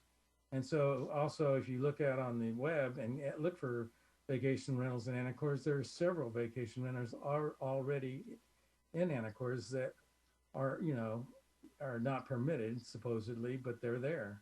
And so we were very concerned so in Sedona, the problem that they've had with short-term rentals is while these small units are supposedly provide affordable unit, actually they do the opposite. They remove affordable housing from the thing because outside investors come in and invest in them as income properties. And so our other major concern is the wetland itself and the way it's described. In the critical areas ordinance, it says that it's a locally significant wetland, and it says the wetlands on or adjacent to the Port of Anacortes owned properties it shall be required as Category 3 wetland. That's okay, but then in this thing, since until this project came along, those two wetlands were considered one wetland since they were interconnected, and so this has, this project has says, well, no, they're not interconnected anymore. But Dr. Borens has been out there and seen flow between the wetlands in July. And in the GRET report, it says that the wetland connects via a culvert running underneath Anacortes Road. Although the buffer surrounding the airport wetland is inside their study area, it would lie entirely within the buffer. The Copper Pond buffer would lie entirely within the buffer surrounding the airport wetland. And the buffer surrounding it is inclusive and protective of the cottage Copper Pond wetland on the cottage site. So in conclusion, we ask that that there be conditions be required that the owners have to live in these cottages part-time or whatever, but not that it could be owned by outside investors to use it as income property. And the other thing is that remove the proposed nature trail to provide a more intact wetland buffer, and also to allow sidewalk improvement along the Anacortes Mine Road that the wetland buffer could be viewed from. So that's our comments for this evening. Thank you, Mr. Glade. Mr. Kaufman, who's next for speaking? Yes, we have Carol B. She has got her hand raised, and I will let her in right now. Thank you. Go ahead.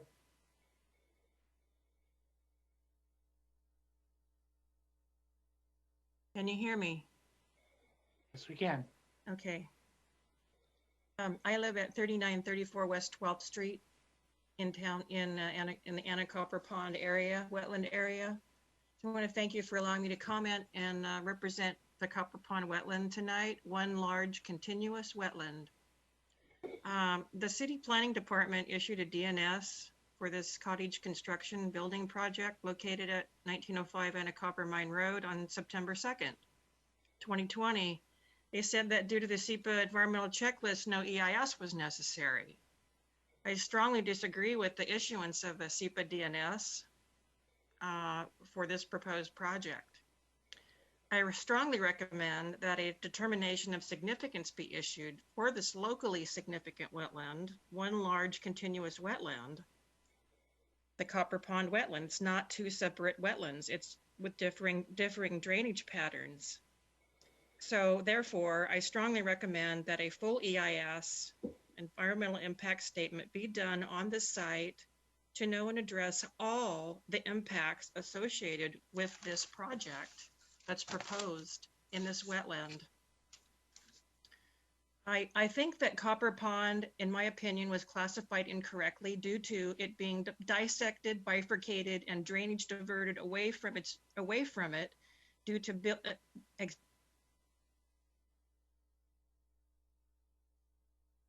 airport in this area. The recent city photographs that were taken do show the wetland as one wetland, at least from one side, that was cut into in the past for development, and drainage was diverted, which is why it's misclassified as a type 3 wetland. So an EIS conducted by an unbiased, reputable third-party environmental consulting firm must be completed, in my opinion, before any further development and permits are issued to the developer. I believe the buffers would greatly increase in favor of wetland protection once an EIS is completed. Alternatives should also be included in an EIS as well. And in the comments that I submitted on the 16th of September, I discussed the nature of an EIS for your convenience, understanding, and although brief as it was. Copper Pond wetland is correctly classified as a locally significant wetland. And so it would be determined as a type 2 wetland, one continuous wetland with much broader buffers, thus limiting the building area and density on the wetland and its buffer and uplands. I also think that a biological assessment should be done on a seasonal basis with measurements and photographs taken of the bank full hydrology water in the entire continuous wetland and photo document that wetland correctly and measure that water therein. In addition, a wildlife species assessment monitoring should also be included in the seasonal BA or EIS. None has been done to my understanding thus far. We don't know what species of aquatic life, birds, plants, insects, mammals utilize this wetland, or whether they are rare, threatened, sensitive, or endangered. This information needs to be forthcoming in a BA EIS. The old CAO listed several species to be considered relating to areas that are built in critical areas. So I think you could go back to that and look at some of the species that could be there. The drainage into this and in this area needs to be monitored seasonally off-site and on-site, looking at pre-existing conditions that would probably shed more light on the Copper Pond wetland being a type 2 wetland in its entirety. This is an important point to make here. Building in, on, or around a wetland impacts not only the wetland and the wildlife, all species that utilize it, whether seasonally or yearly, but it will also impact the native nature of the wetland itself and also the structures built upon it. It's not a good business decision or ecologically environmental decision as well. So basically, I would like to ask you that you please hold to having the following completed for Copper Pond. A DS, to seek a determination of significance for a locally significant wetland. It is one continuous wetland, not two. Was misclassified and didn't consider all drainage patterns on and off site that have been diverted or blocked or changed. So therefore, I believe it should be considered a type 2 wetland based upon pre-existing conditions. Secondly, an EIS needs to be done to further see the impacts and alternatives for this project. Third, a biological assessment of the drainage into and out of Copper Pond wetland, both off-site and on-site. And I'm not just talking about just the very little area around it. I'm talking about, roads. Jersey Park to the east is a lot of water there. I sank to my knees in there one day just walking around, and it's blocked. and monitoring all the species of wildlife, birds, waterfowl, mammals, insects, and aquatic life, species that utilize Copper Pond wetlands seasonally and annually, because it's one consistent Excuse wetland. me, Ms. B. We are closing in on the end of your time. Okay, I'm almost done. Just one more thing. Thank you. Also, please address for wildlife the corridors, because everything west and east of that Anacortes Pond wetland is fenced off. They can't get water, can't get in there, except for going into the pasture just north of Anacortes Mine Road there across from the site. In my opinion, these things are a must. Wetlands are very unique and important critical areas and should be protected and respected by the city of Anacortes and all of its residents and taxpayers. So I want to thank you for your time and serious consideration regarding this proposed project and necessary actions taken. And also just want to say thank you and to you for having this meeting, and be safe and be well. Thank you, and we appreciate your time and energy you've put into this. Thank you. Mr. Kaufman, are there any other members of the public that wish to comment? Mr. Chair, there does not appear to be anyone else indicating they'd like to speak. Okay, with that, I propose that we, at this point, close the public hearing and resume discussion and questions from the commission. Mr. Chair. Mr. Meismer? Thank you. I think, first of all, I'd like to respond to the concerns about the short-term rentals. That was my next question. Yeah. So short-term rentals, as Ms. Grage mentioned, short-term rentals, what we consider overnight accommodations, are not allowed in any residential zone currently. And at some point down the road, it is entirely possible that we would address the Planning Commission and the City Council with some regulatory measures on short-term rentals. There are short-term rentals that you will see on various websites in Anacortes that have business licenses, and they've been here for a while prior to the adoption of our most recent development regulations. That's why there are short-term rentals here. To address that, the commissioners could easily recommend a condition on the cottages project that would basically that the cottages could not be used for short-term rentals. That's an easy one. So with short-term rentals, there's that. There was also quite a bit of concern, it sounds like, about the wetlands and the buffers and connectivity and so forth.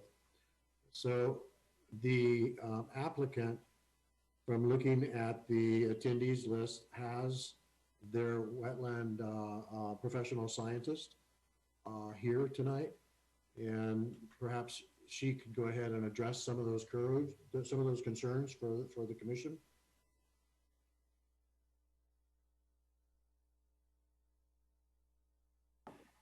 I agree. I thought that there were differing versions of the decisions and the guidance in the documents as I read through it.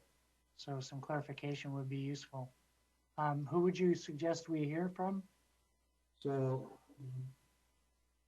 Ms. Carla Galina with Aquaterra Systems, Inc., she did all of the wetland work. And so I think that she's out on right now and available to speak if you're ready. Yeah, is that all right? Are the commissioners in agreement with that? Yes. Sound like a good approach. Go ahead. Hi, everyone. Can you hear me? Yes, we can. Hi, this is Carla Galina with Aquaterra Systems, Inc. Thank you for having me. And I just want to say, we put a lot of thought and consideration into this wetlands and this wetland system. We did our delineation in October, so we definitely were starting to get some recharge in the hydrology associated with that wetland. So we're fairly confident. Well, we are confident on our delineation and the line that was determined. And we know that, you know, there's a diversity of species associated in the pond and the plant species, you know, animal species utilizing it. All that's been taken into consideration in how we do our delineations based on the federal and state guidance. And so this whole our actual rating as a category 3 has been reviewed by the Department of Ecology, who is the one who prepares it's the rating system for Western Washington, which is what we use to determine the category 3 determination. And it was they reviewed it really strictly, especially with regards to the outlet. There was an addendum that we prepared to our report that went into great detail about that outlet, of which I was made aware today that Chris from the Department of Ecology concurred with our determination that it is in fact 2 separate wetlands that need to be rated as such. We understand the road is a big deal. It did, you know, historically, yes, it was one wetland. That road was put in. Libby showed photos of aerial photo back as far as 1969. So that road was put in before that, which correct me if I'm wrong, but that would make it legally existing non-conforming. So that is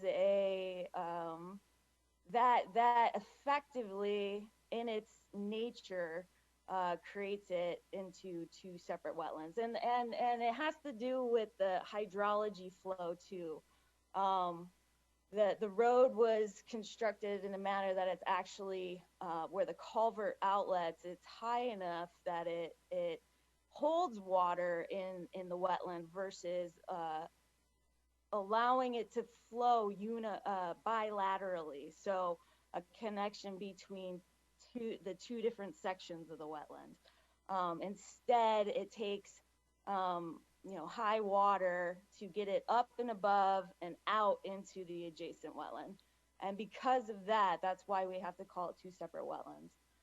And so as far as I can tell, we're good to go, and I'd be happy to entertain any specific questions about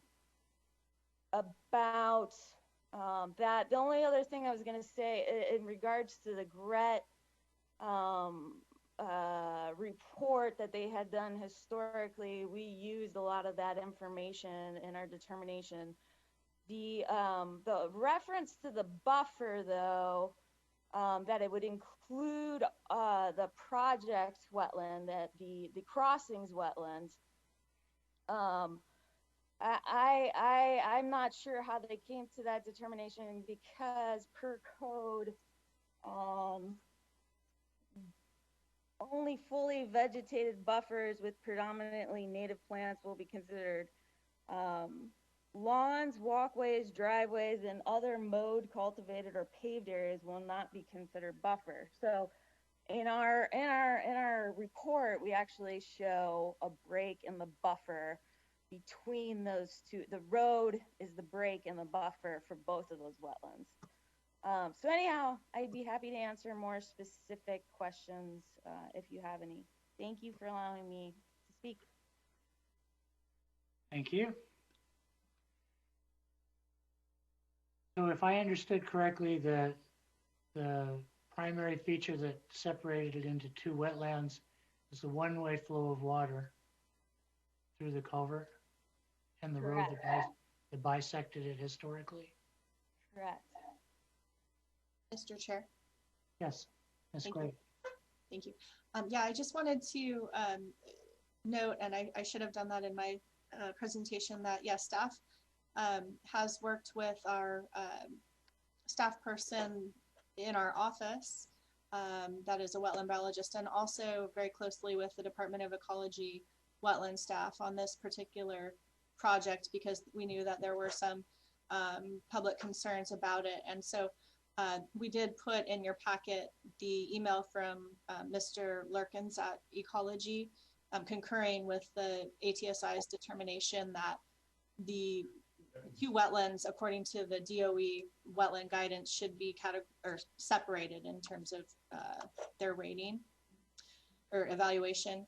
Mr. Lurkins also provided some recommendations for increasing the density of the proposed wetland the buffer enhancement that we talked about earlier, that 30-foot by 170-foot long enhancement area. So those recommendations have been incorporated as recommended conditions. And that was the additional vegetation plan that went into the mitigation section?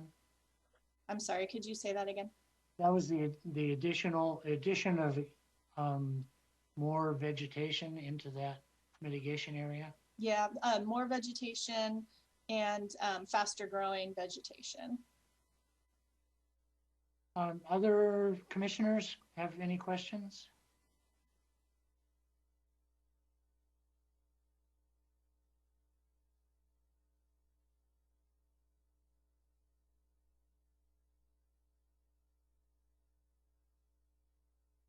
So I have one additional one. Mr. Glade mentioned certain circumstances, and my understanding of the code is that that developments of this nature were encouraged and written into the code for a specific goal. Can you talk more about that, and what are the circumstances under which the city will consider one of these, assuming that there are more in the future? Yeah, I can answer that, Mr. Thank Chair. you. So the certain circumstances are delineated in so that came from the comprehensive plan, which is more of a guiding document. The development regulations are the actual standards that applications have to conform to. And so in the development regulations, we have the very specific site and building design standards for cottage developments. And so proposals that meet those design standards, site and building design standards,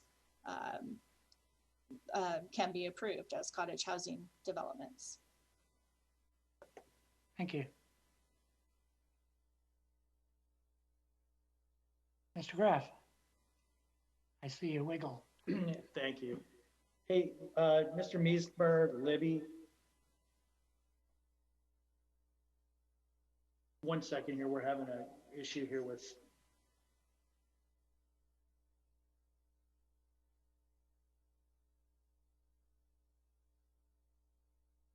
Thank you. Sorry about that. Hey, Ward, Jeff, you recall when we were going through the development process that this line that delineated that we used Anacortes to be the line that draws where we would go with increasing the density in the R zones was a pretty contentious issue. And I remember we had rooms full of people discussing this. I recall, well, I'll keep my opinion out of it, but could you remind me again what the decision was that we had recommended to the city council and the city council discussion on where that line was going to be drawn, and how we settled in on Anacortes being the boundary? My recollection was that the people who lived in Rockridge, there were parts of the discussion that there was going to be some multifamily housing abutting their area, and that was their and I think their concerns were addressed, that they were not allowed, that multifamily housing was not permitted there. But the cottage housing is something that, you know, we put a lot of thought into, and they allowed it in R2, and this seems to comply. The environmental issues are probably a little more ambiguous than the density issues, as far as I can recall from the code. Yeah, thanks. I mean, I agree with what you just said. I'm a little surprised that there's not more folks here from the neighborhood. I mean, you did mention that there were 2 neighborhood meetings early on in the process. What any outcomes from those meetings that you, Don, or Libby may know of that were issues that were perhaps maybe addressed by Nels in the development plan that was presented tonight? Mr. Chair, Mr. Meisner. I think that's a great question for Mr. Strandberg. Mr. Strandberg, are you available to respond to that? I sure am. So we did have, I think we only had one neighborhood meeting, and we did have a chance to talk with several people that had issues. And there's more than 2 people that have issues. I think you probably have 6 letters probably that, you know, either bring up traffic or wetlands or density. So, and I always try to make a point to meet with people if I can and talk through these issues so we don't have to do it in a public forum. I don't know that I was able to resolve everyone's issue, but a lot of people just had questions about what this was going to be. And I think and the reason there's maybe less people in this meeting is because I was able to answer questions, not so much make major changes. If that answers your question, Mr. Graff. No, thank you. And then just the last point that I want to make, or it's not a point, or just another question for the group. You know, considering where we live, considering we have a huge forest that we live around, considering we have water all around us, you know, when somebody says, hey, you know, should we be doing SEPAs and should we be doing EISs? Do we have an obligation to honor those requests? And should we provide more than just a DNS or a paragraph or 2 of explanation? You know, and I understand that's a huge process and there's a lot that goes into it, and it could cause a lot of ramifications. But you know, the environmental issue is, you know, if the density issue is not an issue now, it does seem that the environmental one is still somewhat of an issue.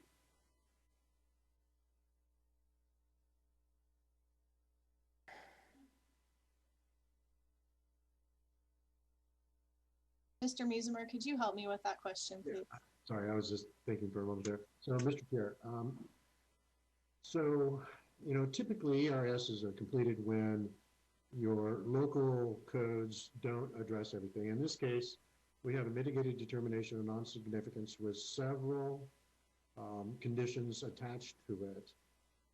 We have corresponded with the Washington State Department of Ecology and had them out to the site. We've been working very closely with them, and they agree with the wetland reports. And so, in my opinion, we have addressed all the necessary items through our current SEPA process with the mitigated determination of non-significance. And Mr. Musemer, it sounds like the state's authorities have agreed with you on that? The state's authorities have agreed with us on the wetland rating, the wetland studies. They've agreed with us that the wetlands are 2 separate wetlands. They've agreed with us on the buffers. They've recommended some additional planting to enhance the buffers. And so, in my opinion, we've addressed all the necessary items environmentally. So just a point of discussion, again, and I'm not, so could we not say that there is some conflict of interest amongst the state when the state on one hand tells us we need to increase densities in our residential areas so we can provide more low cost or affordable housing, and then on the other hand we have a Department of Ecology that's supposed to be looking out for the ecology and the environment? And you know, do you think there's some conflict there? And you know, considering we're Anacortes and we have the forest and all of that kind of stuff, then does it come now to be a local responsibility to ensure that we're doing our due diligence to protect those environmental concerns? And if you're telling me that, hey, the state told us we can do it, and as far as we're concerned as a local entity, we can do this without doing our own research or putting our own, you know, look into this, then the recommendation is we should go forward with the project. I think that's what you're telling me. Mr. Chair, if I may. Please. So first of all, what we need to understand is that the Growth Management Act and Department of Ecology and those folks that enforce the Growth Management Act, these are two separate entities that I can tell you from experience don't even talk to each other. There are many state agencies that rarely talk to each other. Washington State Department of Ecology does rigorous reviews of various material that we send them. And in this particular case, we coordinated with them with all of the wetlands reports, biological assessments. We contacted the Washington State Department of Archaeology, Historic Preservation, and we've also sent the project to the various tribal entities. So we've reached out to pretty much everybody we possibly could to talk about this. We also have done the due diligence when the development regulations were adopted through SEPA Environmental Act with that as well. And throughout all that process, there were no appeals of our SEPAs. There have been no appeals of the SEPA on this as well. And so again, my opinion is that we in fact have taken into consideration all of the local ordinances, state requirements, state regulations, and city regulations that would govern such a project to determine what the impacts are. This project, as with all other projects, will be required to provide the city with complete drainage analyses. We already have a traffic report that tells us what the traffic impacts are.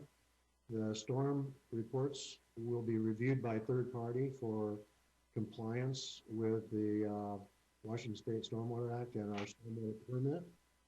So when we're talking about SEPA, what we're doing is we're looking to see whether or not the project complies with all regulations, which is what we've done, and then issued our SEPA determination based on the compliance with regulations and what we feel are recommended conditions to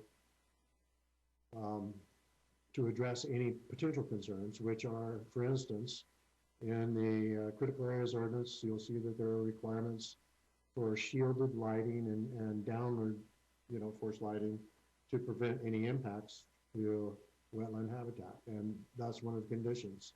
Other conditions are inadvertent discovery plan for potential archaeological artifacts.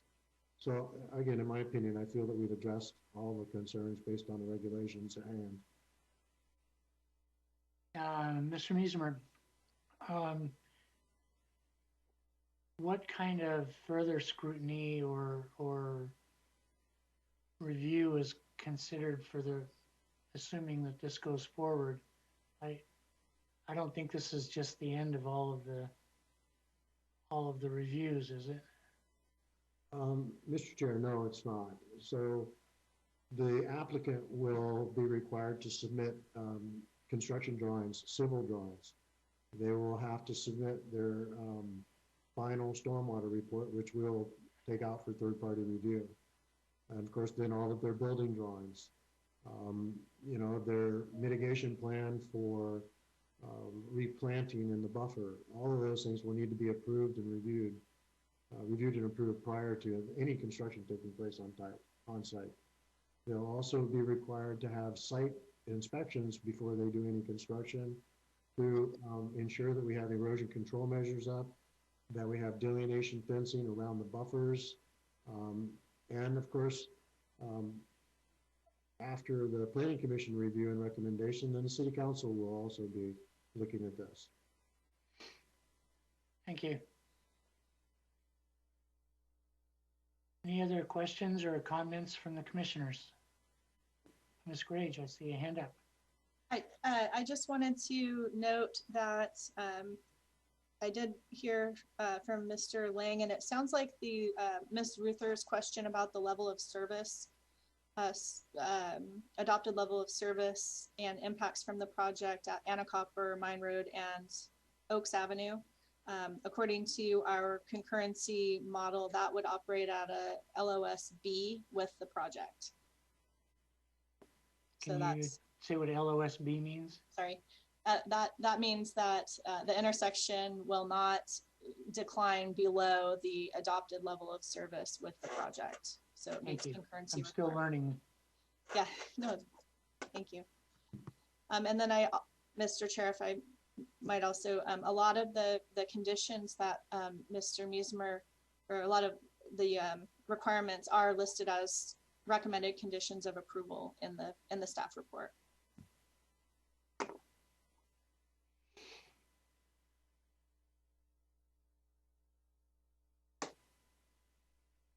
Okay, everybody, anything else?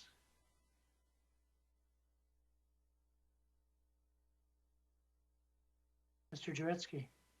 I'd like to say that I think this is a beautiful project. I think it meets a lot of the things we talked about or heard about for the last couple of years that we want to see happen in Anacortes. And I commend the applicant and the city staff for the amount of work they've done on this project. Thank you, sir. Any other comments?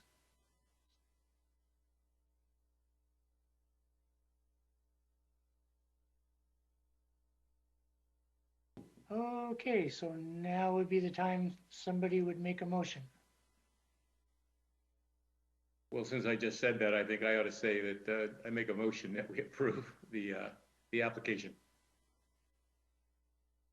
Okay, to clarify, we will recommend to the city council approval. Yes, sir. I second. A motion by Mr. Jarecki and a second by Mr. Courtwright. Mr. Eichlich, could you call the roll, please? Yes. Gretzky, Yes. Courtwright, Yes. McKenzie, Yes. Mound, Yes. Graff. Yes. I'm sorry, what? Yes. And Ruther? Yes.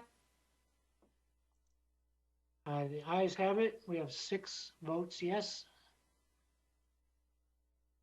Motion correct. passes. Thank you. Thank you, everybody. Hey, wait. Good night. We'll close the meeting and have a great week. Go ahead. Thank you, commissioners.